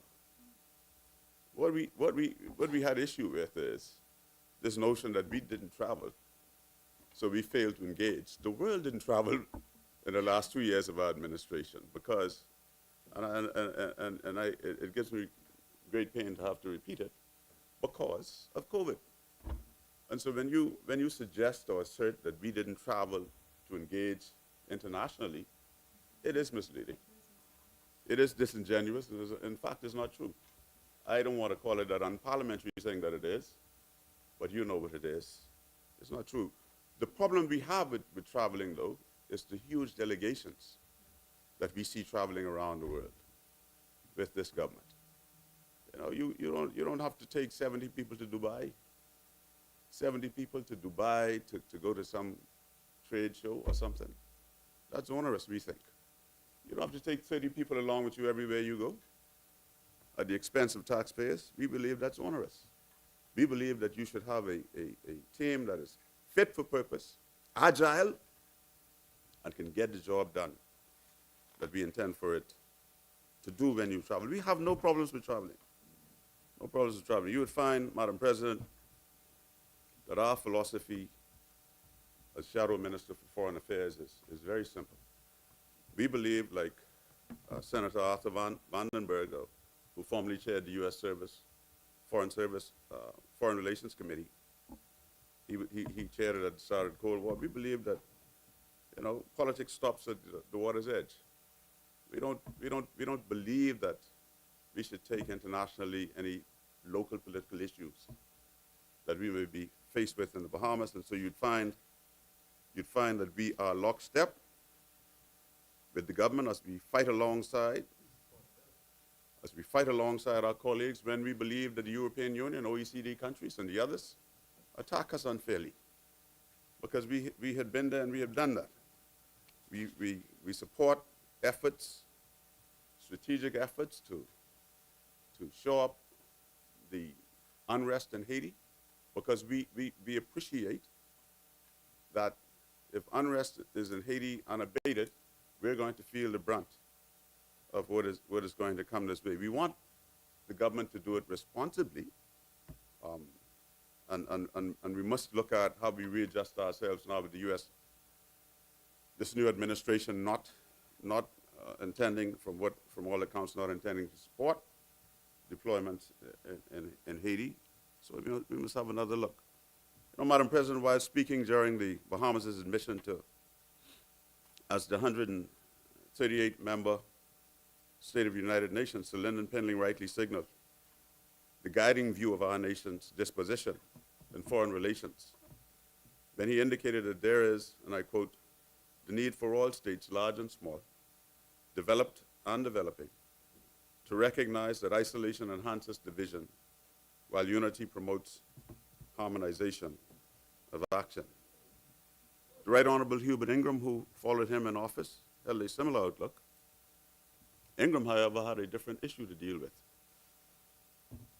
Ingram, recognizing that the two most productive sectors of the Bahamian economy were international in nature, which are tourism, the largest employer in the country, and financial services, worked assiduously during his 3 non-consecutive terms in office to broaden and enhance the Bahamas' profile internationally, beyond that profile which we had attracted so unfortunately during that era, leading up to '92, drugs and domestic corruption, among other things. Successive administrations, including the one I had the privilege of serving in as foreign minister, have worked to keep the Bahamas engaged and respected in foreign relations. We don't subscribe to this view that some people care about how the Bahamas is perceived internationally or otherwise more than others. We may approach what we do from a policy perspective, Madam President, a little bit differently. But we all come to these offices to serve our people, to serve our country, the best of our ability. You know, we don't come to these offices and hoping that we fail in these offices. So when you hear people say, well, this one didn't do this or that, I would never say a government in office for 5 years, we had 4.5, never did anything to move the needle a little further ahead. And I'm ashamed when I hear people say that, people who have capacity, who ought to have more rational thought, to say that you came to office and you didn't do anything. You know, Madam President, this morning we have come to repeal and replace the Ministry of Foreign Affairs Act of 2014 and to institute legislation to establish the Department of the Foreign Service. Just to contextualize some of what is being done through the passage of these bills today, Section 7 of the 2014 Act had formally established the Department of Foreign Affairs, which we will now call the Department of Foreign Service. And so that's, you know, tomatoes, tomatoes. You know, it's just a matter of nomenclature, as they say, a simple change in the name. Section 7.2 of the 2014 Act spoke to the functions of the department, whereas both new bills provide, it is generally accepted by practitioners that foreign affairs holds a more broad interpretation of where the ministry is concerned with strategy and foreign service, mostly. And the foreign service pertains to the cadre of professional and non-professional officers within the foreign ministry that bring deliberate focus to matters of policy relative to diplomacy, international relations, and representation of the country abroad. I was disappointed that in that other place, which they rightly call the lower house, the debate was not allowed to ensue and abruptly brought to an end when the movers of the bill, these bills moved to that question be put. I think it's undemocratic to do that. I also think that it devalues the importance of the Bahamian people hearing what we come to these places to speak about, our points of view. You know, the government will have its way. There's no question about that, but you must allow the opposition to have its say. You will do what you will, you know. No, they didn't choose not to. The question was put. And if you understand the rules when the question is put, that means then it's time to resolve the House and go into the committee. You know, my learned friend over here always threatens to do that in here, but he's never done so. It's more democratic than that. To just abruptly. Well, you would be a disappointment to me as well if you choose to move in that fashion. Simply put, this cadre of foreign service officers comprise diplomats and consular officers who represent our country's interests at home and abroad. And so, you know, that's why I believe that they should be the best that we have to offer. You know, I believe that for the Foreign Service, we should recruit the brightest and the best young Bahamians that we could find, because they are the face of our country and the international community. They find themselves sometimes rubbing shoulders with world leaders, and they should be able to adequately represent the views, vision, and determinations of the Bahamian people. They should represent what our ethos are as a Bahamian people. And I heard Senator Griffin say it, maybe not this way, we are a small nation, but we say it all the time, we punch well above our weight. We have proven ourselves to be very good in every arena that we have entered as a people. And so I move, Madam President, to Clause 3 of the Ministry of Foreign Affairs Bill 2024, which provides for the Ministry of Foreign Affairs as established under Section 3.1 of the Ministry of Foreign Affairs Act from way back in 1975, shortly after we became independent, and continued under Section 3 of the Repeal Act. Clause 4 provides for the funds of the department from which, according to this legislation, shall be paid from salaries and grants, allowances and loans, and the pensions of the officers and staff of the department, travel and subsistence allowances, and any other expenses incurred by the department in the performance of its functions. It is said that this funding will come from grants, donations, other receipts from persons including national and international bodies for the purposes of education, training, and professional development of diplomatic officers and staff of the department. I tried to find out where some of these sources of funding might be.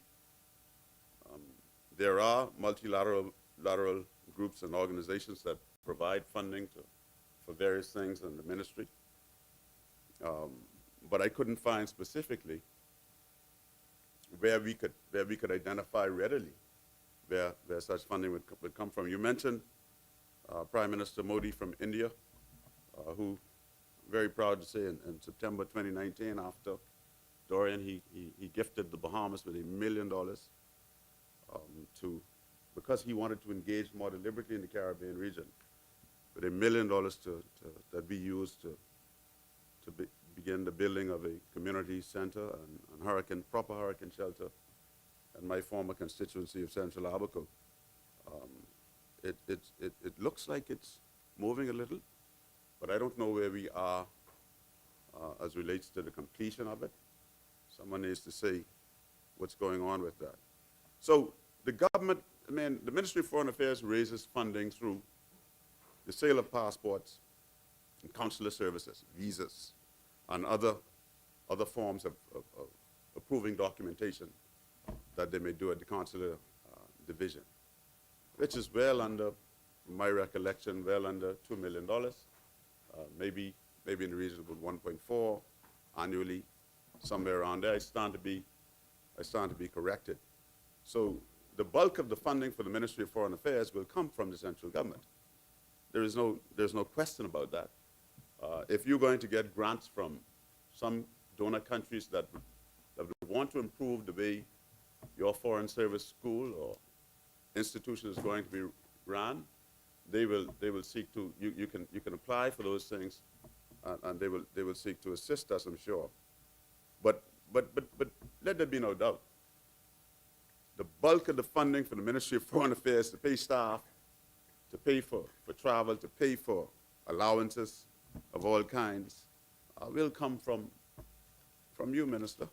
You're from the Ministry of Finance. Where we're going to raise the amount of money that we need. Well in excess of $40 million, I believe, annually to run the ministry. There's no way we're going to raise that from donations and other people. And so I had a cursory look at the projected salaries and emoluments in the 2024-2025 budget estimates for the ministry, and it reveals that permanent and pensionable staff were paid $5.7 million in 2021 to 2022, $8.1 million in 2022 to 2023. Contract workers, their salaries amounted to $1.4 million in 2021, 2022, and $5.1 million in 2022 to 2023. Regular weekly wage earners received a slight increase from $2.4 million in 2021 to 2022 to $2.5 million in 2023. Foreign relations is a very expensive undertaking. Now, can you put a price on it? It's sometimes, you watch those commercials and they say, well, it's priceless. It's one of those intangible areas that unless you are blessed enough to receive a grant from Modi in India or China, as they have given us grants while I was in office to the tune of about 24 million, I think it was, and other countries, the Americans helped us tremendously in the aftermath and during the passage of Hurricane Dorian, to the tune of tens of millions that they invested in assistance and kind, other things that they did to help us in recovery efforts. And so it's a very, very expensive undertaking. Every foreign service officer that we post abroad has to be paid, and then they have to get allowances, right? And when they take their families, they also get, if they're children, minor children, or children in school, they get education allowances. And in 2021, 2022, we had something like $182,000, right? $966 in educational allowances, which moved by 2022 to 2023 to just under $1 million. How many kids? 2? What you could do with the ones that have 5 now? What you can do with the ones that have 5 children abroad now, or 4 children abroad now? Are you going to recall them? You know, and I missed that if this bill puts a cap on it. So I wish you could point that out to me where it does. I did. I scrutinized the bill completely, and I didn't see that at all mentioned in the bill. I wish you could point that out for me. You would be most helpful. So right now, from 2022 to 2023, we're paying just under $1 million. $882,000 plus, just for tuition. And you know, that's a lot of money. That's a lot of money. That's a lot of money that taxpayers in the Bahamas have to pay for people deployed. And so we have to look. No, I'm not saying that it's just this government that did it. I know on my watch it never was done to this extent. Never. You just under $1 million in school allowances alone. That's a lot of money. Foreign service officers who are deployed, they get other grants and allowances approved for foreign officers, and these include, it's an expensive undertaking. These include home leave grants, housing allowances, hardship grants, and more. You know, according to a 2015 memorandum entitled New Foreign Service Allowance Structure, the PS is responsible, the Permanent Secretary is responsible for approving all grants and allowances for foreign service officers. And that includes grants and allowances for ambassadors, for high commissioners, for consul generals, and others. This bill, as pointed out in Clause 4, now cedes that power to the Director General, which in my mind is a construct, I believe, that we had not seen before. We have Director Generals in tourism. We have a Director General in education. We have a Director General somewhere else. I can't quite. Is it labor? Is it labor where we have a Director General? Somewhere else. But this bill provides that the Director General, nothing. It's not personal to the Director General. It's not. I say, you know me. I say what I want, right? It's not personal to the Director General. What I'm saying. I'm just saying that this is a new construct. The Permanent Secretary in ministries normally handle the purse in ministries, right? That's all I'm saying. That's all I'm saying. That's all I'm saying. All right. The Ministry of Foreign Affairs had always had a corporate soul in part of it. It has always been a corporate soul, able to do business and contracts in its own name. It's always been that way. No, you may not need it, but it's always been that way. And the PS has always handled the purse, right? And so, Madam President, the Foreign Service Bill 2024 before us mentions the Foreign Service orders at least 9 times. In Section 14, it says that the minister may, after consultation with the Foreign Service Committee, which, by the way, is not a new construct that existed before, will make audits, right? It is my view that this provision signals an intention to draft new audits for the Foreign Service. Still, in the interim, we have to assume that the Public Service Commission Foreign Service Orders regulations of 2014 remain in effect. And these are some of the questions that Foreign Service officers need answered, right? If you're replacing and repealing this, if you're replacing and repealing the act that is before us, right? Does the regulation that accompanied that act still live on, right? And these are some of the things that they need answered because these things affect them directly. Until they are revised, this is something new, man. I really don't have no tolerance for nonsense today. I really don't have no tolerance for that today. The I chair. mean, Senator, speak no, the chair. I mean, we all right, we all right, but let me do what I doing, man. Let me do what I come here to do, sit down and go my way. That's all I come here to do. That's all I come here to do. You can't have everything your way. It ain't gonna be sweet and cherry all the time, Roses. You know, your friend right there now got some things to put on me. She already told me that. All right? So that's the nature of the business that we're in. All right? So in the interim, we can assume that the public service, well, the foreign service orders of 2014 remain in effect until they are revised and replaced and tabled in Parliament. You know, my understanding of this comes from, it is supported by Section 33 of the Interpretation of General Clauses Act, which states, among other things, that any subsidiary legislation made under the former act and in force at the commencement of the repealing act shall, so far as it is not inconsistent with the repealing act, continue in force and have the like effect for all purposes as if made under the repealing act, which simply means that the subordinate legislation, the regulations will live until they are replaced, will live with this act and must be read and acted upon congruently as we institute the new act. Clause 6 goes on to say,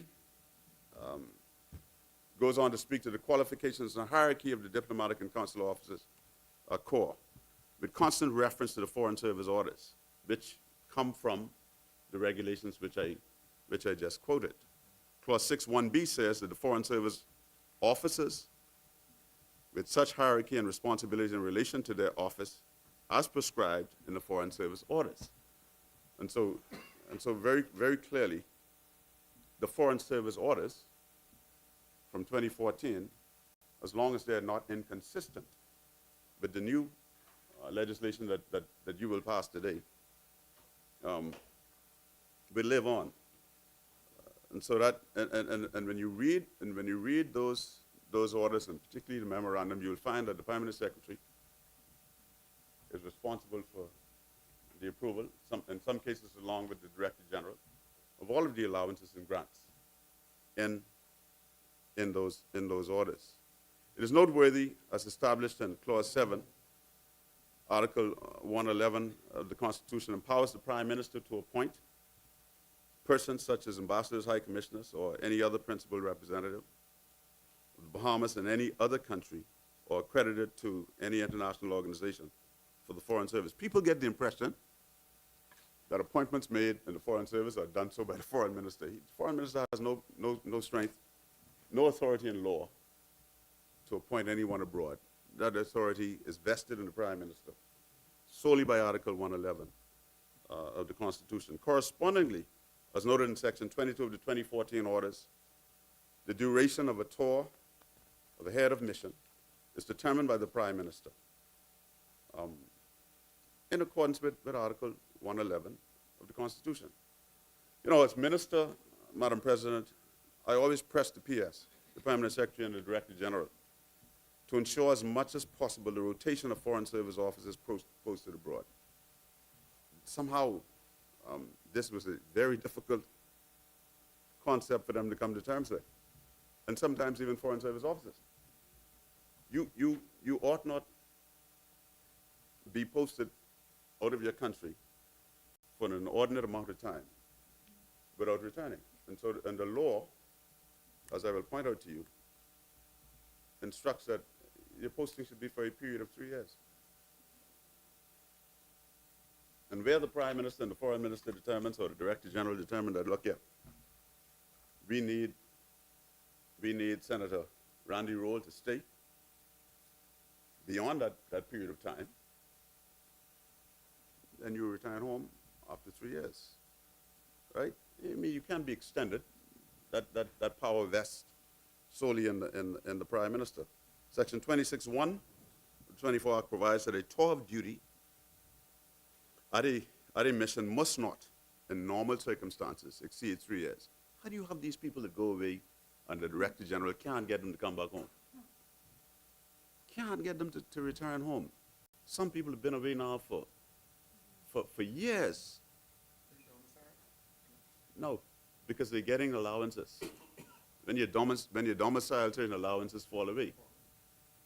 Yeah, they're not, and I didn't have an issue with people being domiciled. If you were domiciled, fine. You know, you get your pay, you're supported in whatever other areas we can support you in. But you can't be away for 10 years, 15 years, and what have you, and gleaning all of the benefits thereof, and your colleagues at home are not allowed to be, Madam President, gain the same exposure, not allowed to have a tour of duty abroad for which they have trained and for which they have labored very hard, whilst you unfairly, in my view, are allowed to stay there. It's just unfair. And then you cheat your colleagues as well, because you're not able to, you won't come home and share your institutional knowledge now, your training, your exposure with them in headquarters or in some other area of the ministry at home, where you can help improve the ministry on the whole. And so that is an issue. Section 26(2) of the same regulations provide that a foreign service officer must not in normal circumstances serve more than 2 years consecutively abroad. Must not, under normal circumstances. I've long held that view, and I support that. I hope the Director General is listening. And we'll take it as I give it in all good-heartedness, right? You know, there are people who are qualified, who are trained, who have been laboring very hard at home and never had an opportunity, and they deserve an opportunity as well. Madam President, Article 88 of the Constitution provides that where, and I think we made this point before, where any minister has been charged with the responsibility of the Department of Government, he shall exercise general direction, control over that department, and subject to such direction and control, the department shall be under the supervision of the public officer, who is the Permanent Secretary. Foreign Service orders in Section 4 provide that composition, appointment, classification, citizenship, the qualifications for staff of the Foreign Service, and it states in Section 4.1, this is Section 4.1 gives us of the 2014 regulations, it gives us the hierarchy as it then was for the Ministry of Foreign Affairs.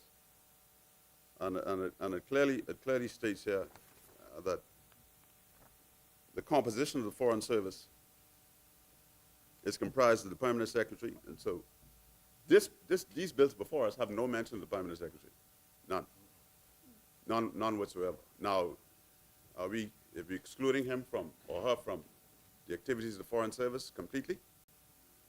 You gotta say something about that. The hierarchy is very simple. It's the minister, it's the Permanent Secretary, it's the Director General, and Director Generals and Permanent Secretaries don't often see eye to eye. I understand that. Director Generals fight for their people in the Foreign Service, and the Permanent Secretary looks like the guardian of the entire ministry, and so sometimes they hold the purse close. And the people in the field, in Brussels and Washington and from all over the world, Geneva, they call in their boss, the Director General, and they say, look here, we need such and such. And then that Director General has to go to the Permanent Secretary and so on and so forth, and get it done, right? The heads of mission, 4.1c, heads of mission and other Foreign Service officers listed in Part 1 of the schedule, and D, Foreign Service employees listed in Part 2 of the schedule, including locally employed staff at the mission. And so that still exists, where it's not incongruent with the act that is before us. Madam President, Clause 5 of the Foreign Service Bill before us provides that the Director General shall be the head of the department. And as we made the point, I won't belabor it. It has no cognizance of the Permanent Secretary. This leaves those concerned to wonder what the role of the Permanent Secretary may now become. And someone ought to say that. I think I heard the minister say today the Permanent Secretary, I thought I wrote it down somewhere, but responsible for the overall administration, as he was or she was before, of the ministry.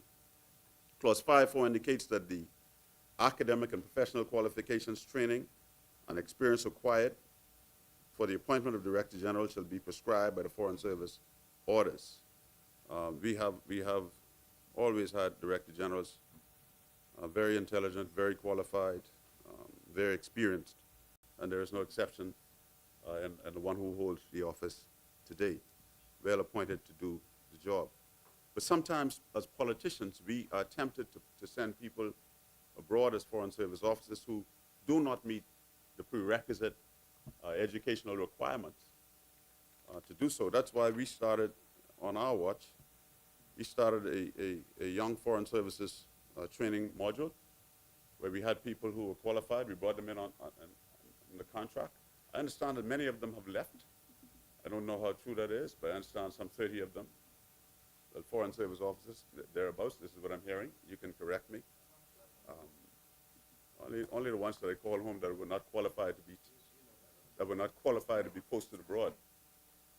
Some of whom did not have GEDs, didn't graduate high school, but were serving abroad. And I found that particularly odious, right? The powers and functions and duties that are traditionally been performed by the ministry, particularly the administrative and accounting functions, will now be vested in the Director General. We must find a way, Madam DG, to reconcile this. I don't know how you're all going to do that. That said, Schedule 1 of the bill meticulously sets out the powers and duties and functions of the Director General, which seem to be primarily and rightly focused on the activities of technical aspects enshrined in the Foreign Service through those orders. The Director General is specifically the technical mind and director of what goes on in the ministry, not limited to conduct all diplomatic and consular relations, advising the Minister of Technical Matters, other things, of course. But this bill clearly states that the Director General will have a more aggressive or larger role to play, and even addressing. I found it also troubling that people who are sitting in these offices as Director Generals and Permanent Secretaries don't say anything to the public much, right? The ministers get the brunt of it, right? The ministers have to be out there defending decisions, sometimes advice given to us by Permanent Secretaries and Directors. And they're sitting cozily in their office, and when we're fired, they're still in their office, right? Permanent Secretaries in particular. Ministers who sit here know what I'm talking about, right? And so it is good that this clearly denotes that analyzing issues pertinent to the Bahamas, providing policy guidance on bilateral and multilateral relations, and much more, which is what a Director General does now. As such, the powers and functions and responsibilities of the Ministry of Foreign Affairs must be, I believe, delineated so as to avoid perceived or constructive differences in the duties between the two. Madam President, you and I both recognize that everything in this country is taken personally. Everything, right? So you can't get around that. Everything is taken personally. Everything. However, at risk of appearing offensive, particularly toward a family that I have known and loved and respected for many years now, I must address some considerations raised relative to Clause 13, which provides the Bahamas Alroy Ramsey Institute of Foreign Affairs. Alroy Ramsey was a promising young Foreign Service officer, as you've heard here, with an unlimited future ahead of him, with whom I had the privilege of working, albeit scarcely, during my tenure as minister.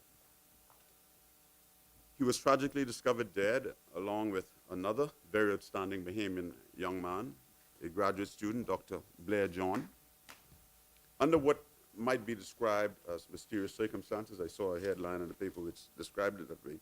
In Italy, during June in 2019. That was a very difficult time for me as a minister. It was a very difficult time for us at the ministry to have that happen. And we had to come to terms with that. We even had professional counseling done with staff members who were so impacted by his tragic and untimely loss. That said, the cause of their deaths was revealed in the official Italian autopsy as drowning. Now, what I did as minister was commissioned an investigation through the Italian authorities by engaging a firm in Italy that could do the investigation to give us all of the details which we felt at the time were not forthcoming. I think the current minister continued in that vein. I don't know if he got reports recently. I think I heard him speak to having received some. But we were not satisfied with the circumstances and the outcome of what we were learning out of Turkey, right? But nevertheless, the official Italian autopsy reported that the young men drowned.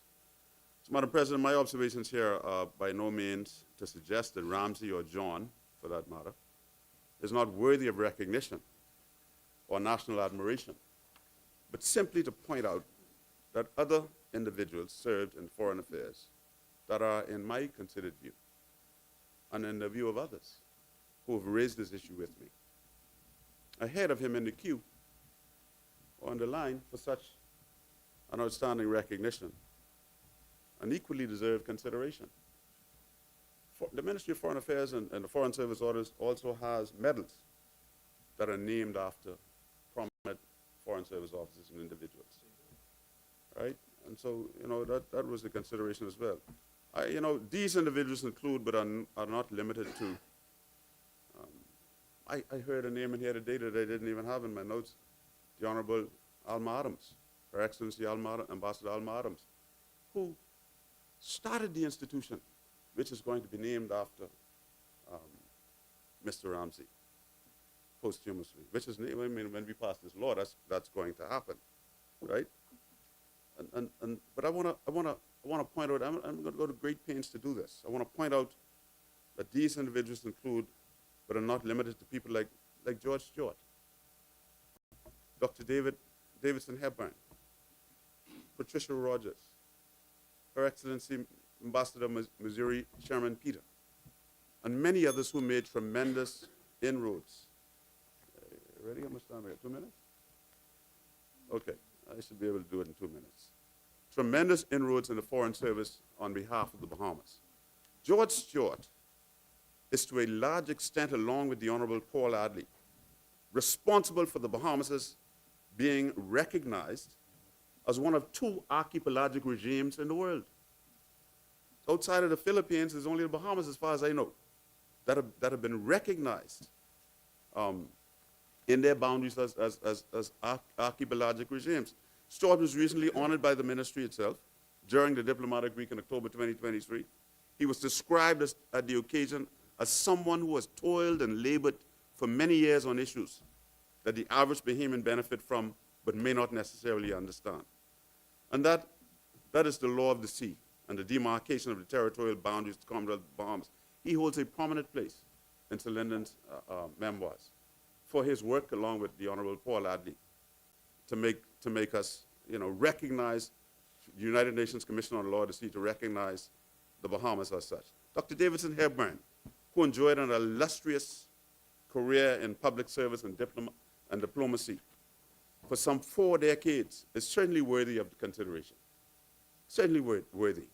During his time as a diplomat, Dr. Hepburn served as the first Assistant Secretary responsible for the Home Affairs, Under Secretary in the Ministry of Foreign Affairs, Deputy Permanent Representative of the United Nations, Non-Resident Ambassador to Cuba and Haiti, Chairman of the United Nations Educational Executive Board, UNESCO, National Commission Member of the Executive Board of UNESCO, and the Bahamas Ambassador to UNESCO.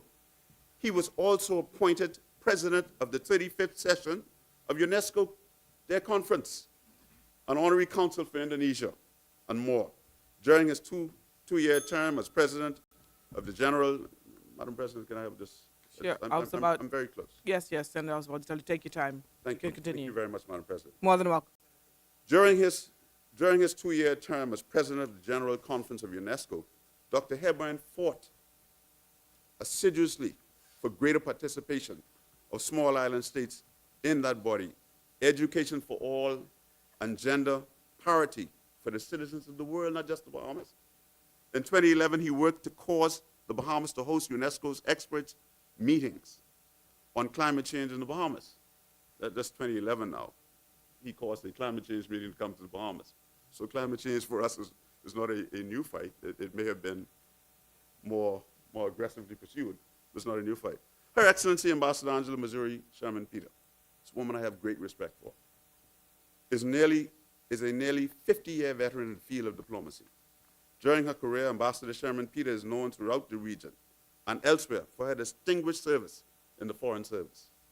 But you know the Bible says, a prophet is always without honor at home.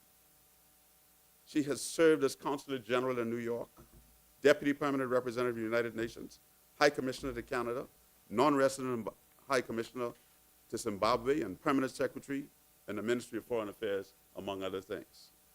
Apart from serving as Ambassador Extraordinaire, Plenipotentiaire, and Special Envoy, Sherman Peter has also served as Chef de Cabinet to the President of the 58th Session of the United Nations. In 2013, she was awarded the Pelican Award by the University of the West Indies, my alma mater, Alumni Association, New York chapter, in recognition of her outstanding career and accomplishments in diplomacy and public service. Of course, I already mentioned Ambassador Adams. Many others like Marilyn Zonical, I won't put you through that. Marilyn Zonical, Dr. Patricia Rogers, Ambassador Joshua Sayers, Ambassador Carlton Wright, and others, Madam President, I believe, ought to have had some consideration. The government will do what it will. But we will say what we think it should. And so, Madam President, we find ourselves, as I close, we find ourselves in a very pivotal place in time, where things are considered normal and traditional in the grand scheme of things are no longer. They now appear tenuous and uncertain. Potential trade wars, among other instances of conflict in our region, as close to home as Haiti, Europe, Russia, and Ukraine, and the Middle East and Israel and Palestine, gives us, the world over, cause for pause and a reevaluation, rightly stated, of our disposition as we interact with and in the international community. As such, I am of the view that we must be deliberate, we must be strategic, and extremely focused on our objectives that will help Bahamians to be secure in their economy and in their security. Everything else, in my mind, is just window dressing. This means that each ambassador, High Commissioner, Consul General, Foreign Service Officer, and others who are privileged to be asked to serve in this vital ministry must do so to the best of their ability, always with the interest of the Bahamian people foremost in their thoughts. We are considered a small nation, but we have always stood tall in any arena that we have entered. Madam President, I thank you for your indulgence, and thank you for your time.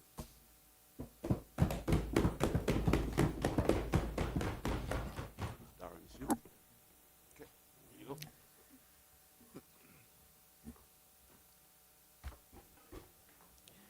Thank you, Senator, for your contribution. The chair recognizes Senator the Honorable Darren Pickstock.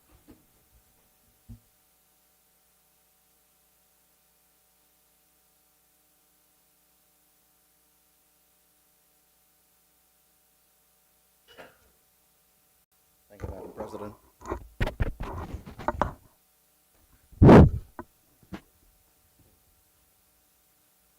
Madam President, it's good to be back in these hollowed halls. I wish to echo my colleague, Senator Griffin, and say thank you for the work you've done to get us back here. It has indeed been a long time. Madam President, I would also like to join my colleagues as well in recognizing Director General, Mrs. Ali, and Foreign Service Officer who is in the halls with us today, listening on. Madam President, just before I get into the two significant bills, the Ministry of Foreign Affairs Bill 2024 and the bill that is going to establish the Department of Foreign Services and administer the Foreign Service and establish the Alvey Ramsey Institute of Foreign Affairs, I just wish to point out, Madam President, that as I was listening to Senator Henfield, I was reminded, I firstly want to echo what Senator Griffin said with respect to the Alvey Ramsey Institute, and that he is also deserving of such a recognition. And I would also like to point out and make it very clear that Senator Henfield stood in this position for 4.5 years as the Minister of Foreign Affairs. And he himself did not take it upon himself to do any of what he is saying. And so, you know, so I would like him to just, you know, take that in consideration. He said hindsight is 20/20, but you know, he didn't do it in 4.5 years, right? And so, please. Also, you know, Senator Henfield is talking about the government's travel contingent, but I would also like to remind him that under Prime Minister Minnis, we saw large delegations, right? I mean, I could remember more than 50 people going to the United Nations General Assembly, high level. Point of order. There's no point of order with that. Point of order, Madam President. The member is misleading, and he's also telling tremendous untruths. I, during our term in office, traveled personally to the United Nations. The first time I went alone, the Prime Minister didn't go to address the General Assembly, and I went every other time after. And we had never, ever taken more, I don't want to put a number on it, but nowhere near 50 people. Nowhere near 50 persons. That is absolute rubbish, nonsense, and he should withdraw it. I deny it. And I won't withdraw it, right? In addition, no,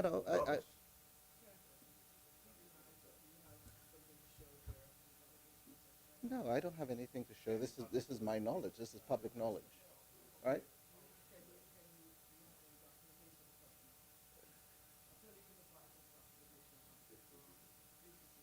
Thank you. Yes, Madam President, I also recall under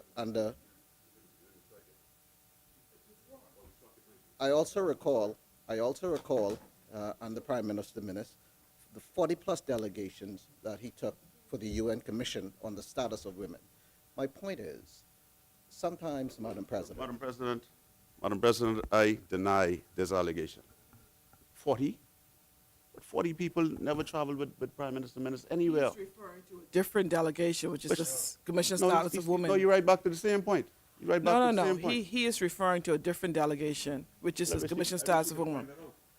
Are you denying that as well? Yes, ma'am, I'm denying that. Until he can prove that, you should strike it. You should strike it. 40 people there. Senator Pickstock, do you have documentation to prove that the delegation was at 50 persons? Senator? No. Senator? Prove me alive. Senator Pickstock, Madam President, I'll Yeah. move on. do you have documentation to prove that? No. The last one? Okay, I'll Not at this time. or it's struck. And when you get the documentation, we can revisit it, okay? Yes. Thank you so much. And I Thank will you. be coming back with documentation. Madam President, in my opinion, like I said, you did nothing when you were the foreign minister to promote anybody. So the government is doing it now, and so that's what it is, okay?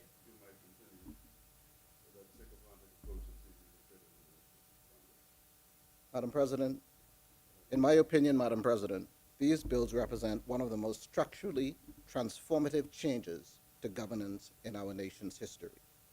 They mark the long overdue independence of the Foreign Service, which the foreign minister seemed to be fighting against, and the modernization, the former foreign minister, Darren Henfield, and the modernization of the Ministry of Foreign Affairs.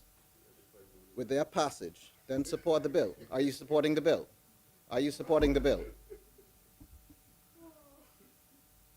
Madam President, with their passage, our nation will be better equipped. I just want to know if he's supporting the bill. Will be better equipped to establish and grow its respect and participation on the global stage. Further, Madam President, the bill to establish the Foreign Service Office provides a clear and structured career path for Foreign Service officers, aligning with their long-standing aspirations and well-deserved professional recognition. As with any dynamic and progressive piece of legislation, questions will arise regarding the integration of the old with the new. Some may resist change, while others will seek clarity on their roles, responsibilities, and how to navigate the evolving principles of the public service. However, we must embrace this transition with intelligence and sincerity, ensuring that the differences and anomalies of the public service are addressed in a way that facilitates smooth adaptation, Madam President. I am optimistic that this debate will be of the highest caliber, I hope, Madam President. It is also fortunate that in this chamber we have a former foreign minister from the previous administration whose insights should be invaluable. But Madam President, I question that. Madam President, this is no time for cynicism and political grandstanding. We must acknowledge that the personnel of the Ministry of Foreign Affairs and the soon-to-be created Foreign Service Office are among the most highly educated, qualified, and patriotic Bahamians. They will not tolerate inefficiencies or political interference, as they possess the discernment to identify and challenge any such disruptions. Madam President, before I also go on, I would like to also recognize Senator Rolle, who served with distinction as Consul General in Atlanta. Madam President, our duty today is to elevate this debate and contribute to the historic transformation of the Ministry of Foreign Affairs and the creation of the Foreign Service Office. The importance of our foreign affairs and international relationships cannot be overstated. The achievements of the Ministry of Foreign Affairs are a testament to national progress and recognition. We would have heard from Senator Griffin. Since 2023, I beg your pardon, the Bahamas has established a diplomatic relations with 16 new states. And Senator Griffin would have named off some of those states. As a result, the Bahamas now has diplomatic relations with 142 states and enjoys visa-free access to 161 countries, up from 145 in 2019. As stated by Senator Griffin, our passport, and it's worth restating, our passport is now ranked 25th in the world since 2022. The ministry has signed over 20 bilateral agreements and MOUs focused on technical assistance, diplomatic consultations, and expanding our visa waiver regime. Most recently, during the visit of the Minister of Foreign Affairs of Brazil, we signed an education agreement granting Bahamians access to Brazilian scholarships and Portuguese language training. And so the ministry and the minister ought to be commended, along with the Director General and the team down there at the ministry. All heads of bureaus within the department have over 10 years of experience as career diplomats, hold master's degrees, and speak at least one foreign language. Madam President, despite their qualification, their ranks within the public service vary from assistant secretary to first assistant secretary. We recognize the shifting dynamics of international affairs and must ensure that the Bahamas foreign policy apparatus is effective, professional, and aligned with global best practices. These challenges are best addressed when legislation, policies, and administrative structures work efficiently and purposefully to maximize our nation's international presence and protect our sovereign interests. For transformational legislation to be effective, those directly affected must be engaged and supported throughout the transition. Some may question why the Foreign Service Office, in its new independence, is no longer tethered to the traditional public service framework. The answer is clear. Under the previous system, foreign service officers were restricted to a single promotional path, ultimately leading to the rank of permanent secretary in the ministry. Under this new framework, as outlined in the legislation and supporting regulations, foreign service officers will have diverse career paths, leading to promotions and titles aligned with international diplomatic standards. Madam President, that ought to be highlighted and commended. Historically, there was debate over whether the Director of Protocol at the Ministry of Foreign Affairs was equivalent to a permanent secretary. However, from a legal and administrative perspective, a position cannot be deemed equivalent without the associated powers, responsibilities, and exclusive authority of that rank. As an independent nation, we must determine whether change is necessary to ensure the efficient delivery of foreign affairs and diplomatic services. The Parliamentary Secretary in the Ministry of Foreign Affairs, a Foreign Service officer, has provided valuable insight into the inefficiencies of the public service. This is the Honorable Jamal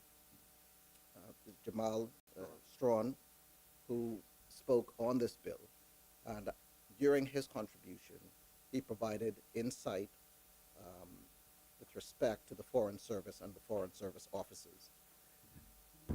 And he indicated, or he highlighted, how excessive bureaucracies has at times led to escalated costs and missed opportunities for the Bahamas' participation in critical international engagement.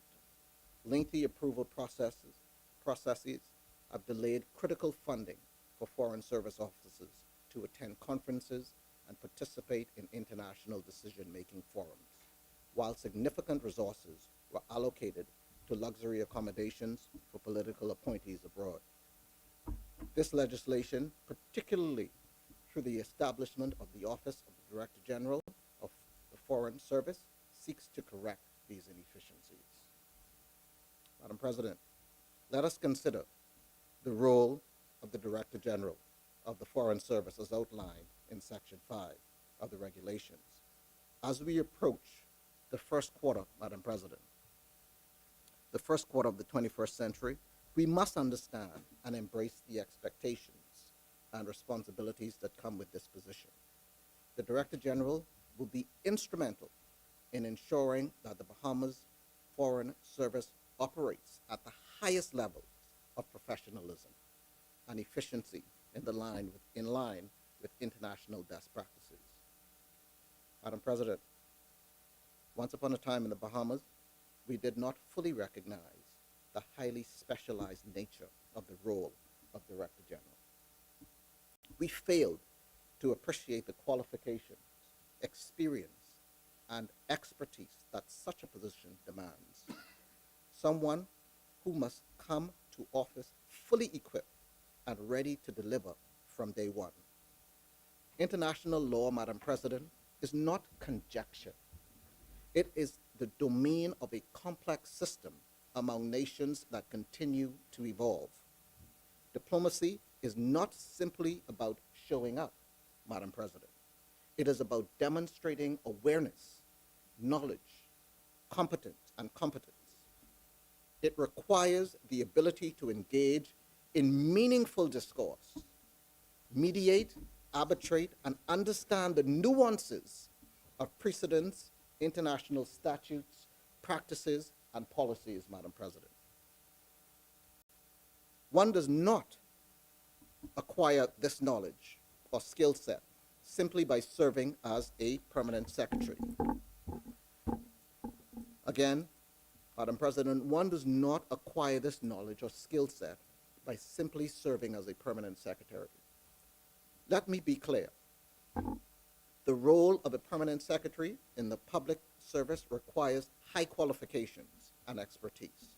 However, it does not inherently immerse one in the intricacies of international diplomacy, the Foreign Service, or the interconnected mechanism of the Ministry of Foreign Affairs, particularly in bilateral and consular matters, Madam President. This bill corrects that oversight. Over time, the country and the service will come to appreciate the well-qualified cadre of professionals in the Foreign Service who can now chart a clear path towards this critical and impactful position.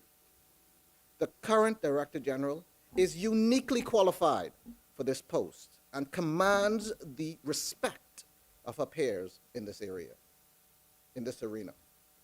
That, Madam President, is my opinion, and I am confident it is shared across the political divide.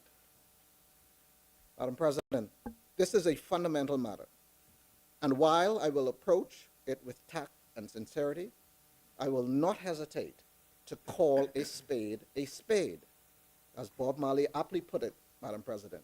Who the cap fits, let them wear it. Let us examine the expectations and responsibilities of the Director General of the Foreign Service, Madam President. As outlined in this legislation, let us also consider how the nation's first appointment to this office came about. Here are the verified facts. Before I go into that, Madam President, Section 5 of the bill states there shall be a Director General who shall be the head of the department. The Director General shall be appointed by the Minister and has responsibility for all technical matters related to the Foreign Service, including formulation, promotion, and advancement of foreign policy. 2, advising the Minister on all matters relating to the Foreign Service. The Director General serves at headquarters in the Bahamas, Madam President, a headquarters, and has the rank of Ambassador Extraordinary. Reports directly to the Minister.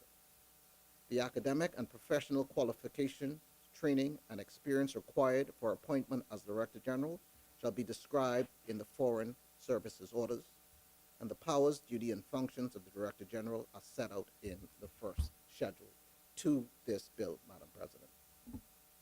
Madam President, there was a time in this country when little to no attention was given to the qualifications, preparation, and skill sets of those appointed to represent the Bahamas abroad. One could serve as a permanent secretary without any experience in the Ministry of External Affairs or the Ministry of Foreign Affairs, and overnight be appointed as ambassador. This occurred under both the PLP and FNM administrations. For instance, an ambassador appointed under the Pindling government gave an interview to foreign media in the aftermath of the infamous 1983 NBC allegations, which opened a Pandora's box for this country. That ambassador recklessly accepted the allegations as facts and publicly expressed despair. However, a properly appointed commission of inquiry later dispelled everything that the ambassador had so incompetently assumed. He was recalled. Had there been an Al Ray Ramsey Institute for Foreign Affairs at that time, this blemish on the Foreign Service, in my opinion, would not have occurred, perhaps, Madam President. Years later, another permanent secretary was appointed as ambassador to Washington. The government changed in May 2020. The new PLP administration retained that ambassador in office. It is unnecessary to go into the details of why this happened. However, Not only did that ambassador remain in office, but the administration also kept other political appointees in the Foreign Service. Fast forward to another general election. The ambassador ran as a political candidate for the former government, lost the seat, but his party won the election. He was subsequently appointed as the nation's first Director General in the Ministry of Foreign Affairs. That murky chapter is now behind us, Madam President. Madam President, the choice given to career officers to decide whether to remain under the public service or transition to the new Foreign Service framework is clear and unambiguous. As I am reliably informed, Madam President, the policy will not cajole or coerce any officers in their decision. Now, Madam President, let's be precise about the civil service, or as it has come to be known, the public service. The public service is a creation of our Constitution. It serves as the administrative arm and operational mechanism of the government, rooted in our colonial past. It has persisted post-independence. As nations evolve, they must define how best to manage and benefit from administrative functions and practices. Madam President, to persons concerned about how the emoluments, pensions, and increments will be affected in the Foreign Service under this bill, particularly in comparison to their expectations under the existing public service framework, the bill directly addresses these financial wage and safety net concerns with clear clarifications provided in the schedules. It is important to recognize that the public service is deeply embedded in our Constitution. As such, it should be understood as a matter of settled law that the Foreign Service Bill can only enhance these fundamental principles, not erode them. Of course, some lawyers and politicians, being who they are, will, for the sake of argument, even for the most indisputable points in political debate, Madam President, yet these same individuals would never dare advance such arguments in a petition, summons, or writ before the courts. The Minister of Foreign Affairs, his team, the Attorney General's office, and the numerous experts within the Foreign Ministry and the Foreign Service must be commended, Madam President, for their collective effort in reaching the necessary consensus to table these bills and bring them forward for enactment. Indeed, these two arenas, the Ministry of Foreign Affairs and Foreign Service, are the primary stages upon which the intellect, character, and purpose of the Bahamas are projected to the world. While the Ministry of Tourism showcases our nation's beauty, culture, tourism, infrastructure, and hospitality, it is the Ministry of Foreign Affairs and the Foreign Service that define where we stand on matters of humanity, peace, international law, and global diplomacy. It is through these institutions that we engage with the protocols of the United Nations, work towards conflict resolutions, safeguard our nation in times of pandemic, and rally international support in moments of national emergency or external threats.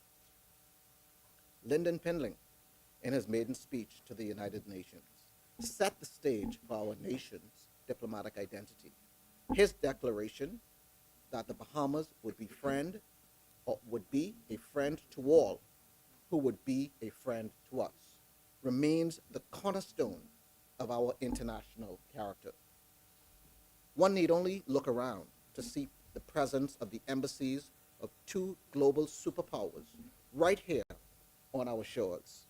And we should all take note of the extraordinary work that Minister Mitchell has accomplished in just 3.5 years, expanding our diplomatic relations and services to numerous countries, Madam President.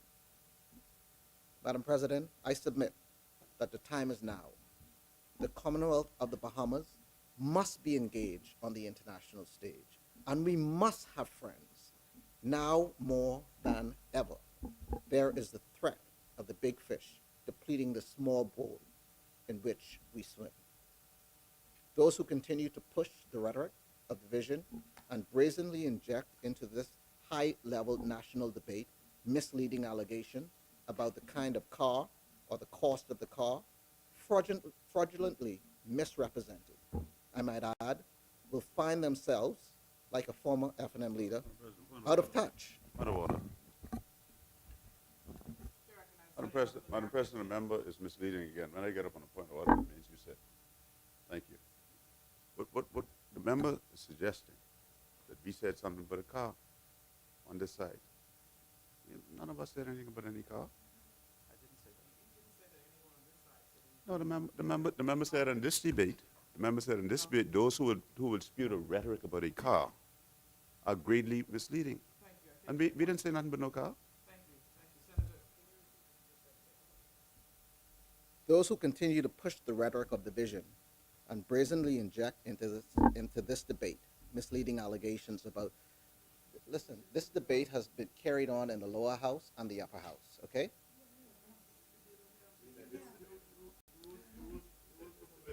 Okay, who, no. Yeah. Yeah, but, yeah.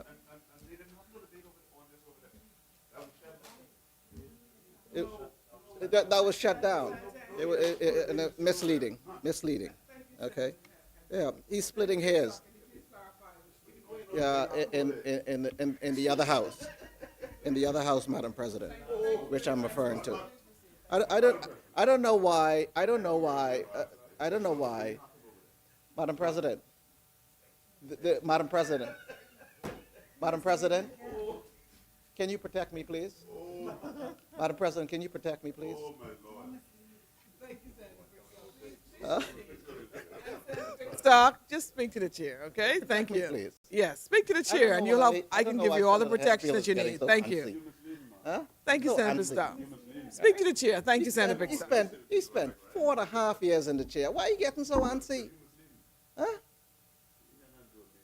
We were named the Al Ray Ramsey Institute, and you have a problem? Why didn't you name something when you were there? Come on, man. Come on, man. I mean, jeez.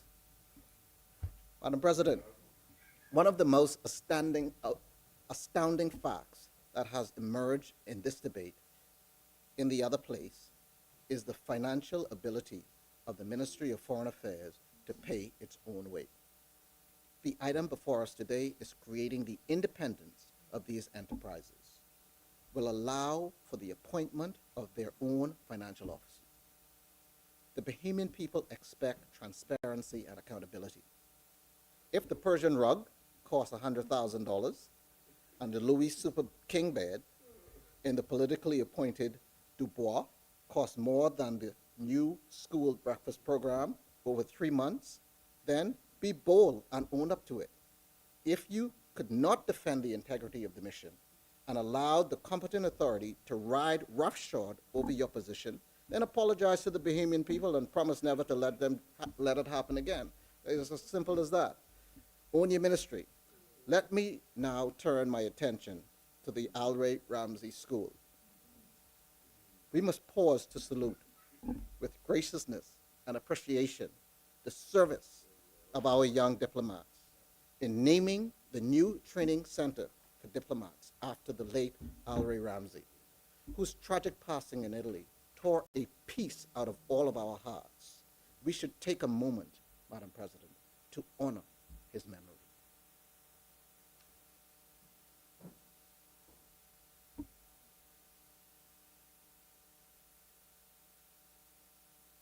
Thank you. Madam President, I remind this chamber of the leadership and deportment demonstrated by the former Minister of Foreign Affairs at times during that tragedy, Madam President, and I salute him for what he had done during that time.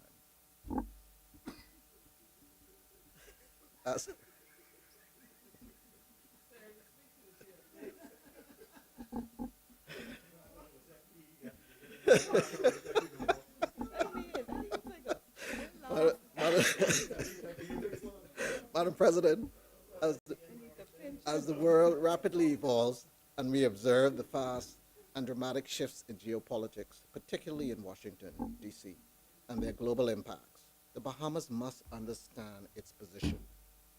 The Al Ray Ramsey Institute will be critical in updating and training our diplomats and career officers in the Foreign Service on the challenges, changes, the policies of the Bahamian government. There used to be a perception that ambassadorial appointments were rewards for aged and retiring politicians who sought a comfortable chair and an income for their political service. There were even reports of individuals boldly applying for diplomatic posts for purely personal and selfish reasons, whether for medical needs or to be stationed near their children in college abroad. The current state of geopolitics cannot accommodate the Bahamas' indulgence in selfish ambitions. These foreign service bills modernize our diplomatic appointments. No longer should they be viewed as retirement plans, vacation opportunities, or political safety nets. This is serious business.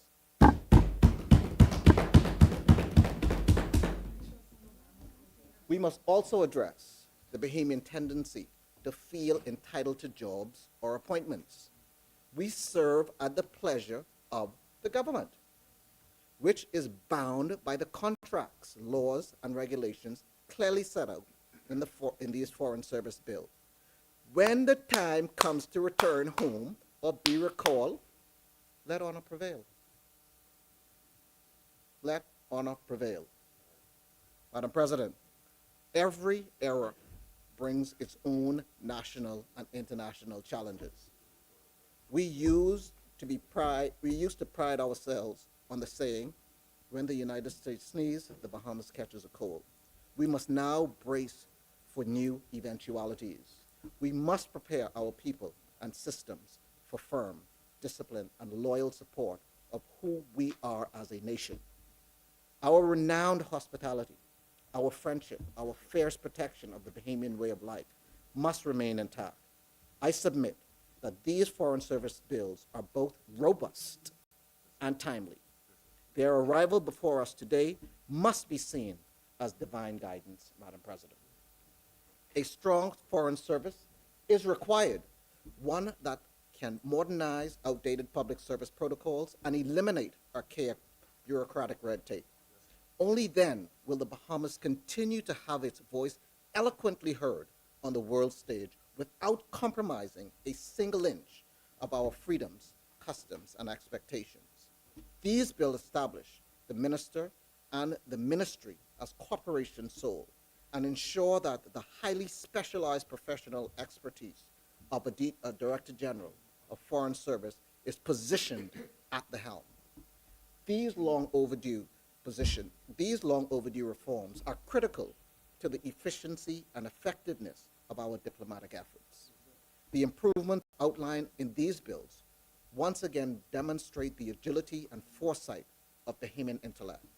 They provide a necessary departure from the rigid and antiquated protocols of the British civil service, which we inherited as a former Crown colony, Madam President. What worked 150 years ago is now untenable to slow and prone to exacerbating problems, Madam President. The world is still spinning on its axis. There are critical matters that our nation must grapple with, and our Foreign Service must stand as the Praetorian Guard, Madam President, negotiating, mitigating, and settling these matters in our nation's best interests. Yet, Madam President, on the other side, it seems they seem more concerned with how the Bahamian ambassador gets to and from work in Washington, D.C. Madam President, Kendall Isaac, Cecil Wallace Whitfield, Arlington Butler must be turning over in their graves. Madam President, many distinguished Bahamians have left a legacy of excellence in the Foreign Service. We look at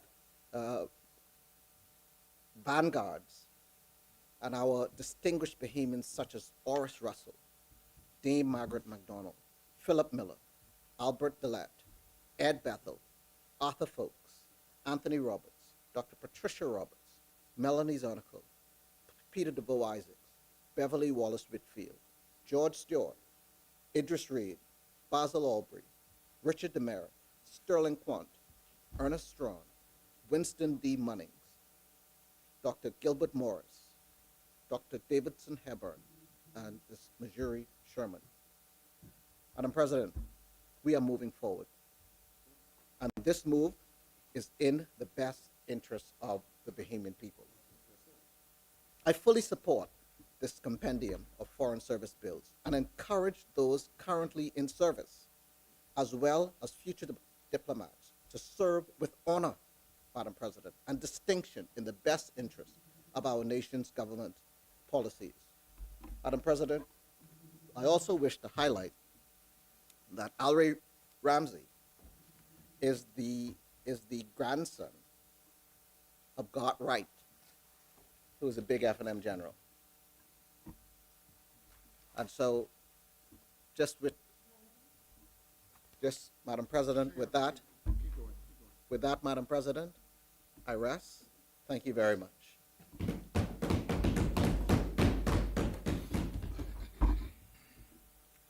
Thank you, Senator Darren Pickstock, for your contribution.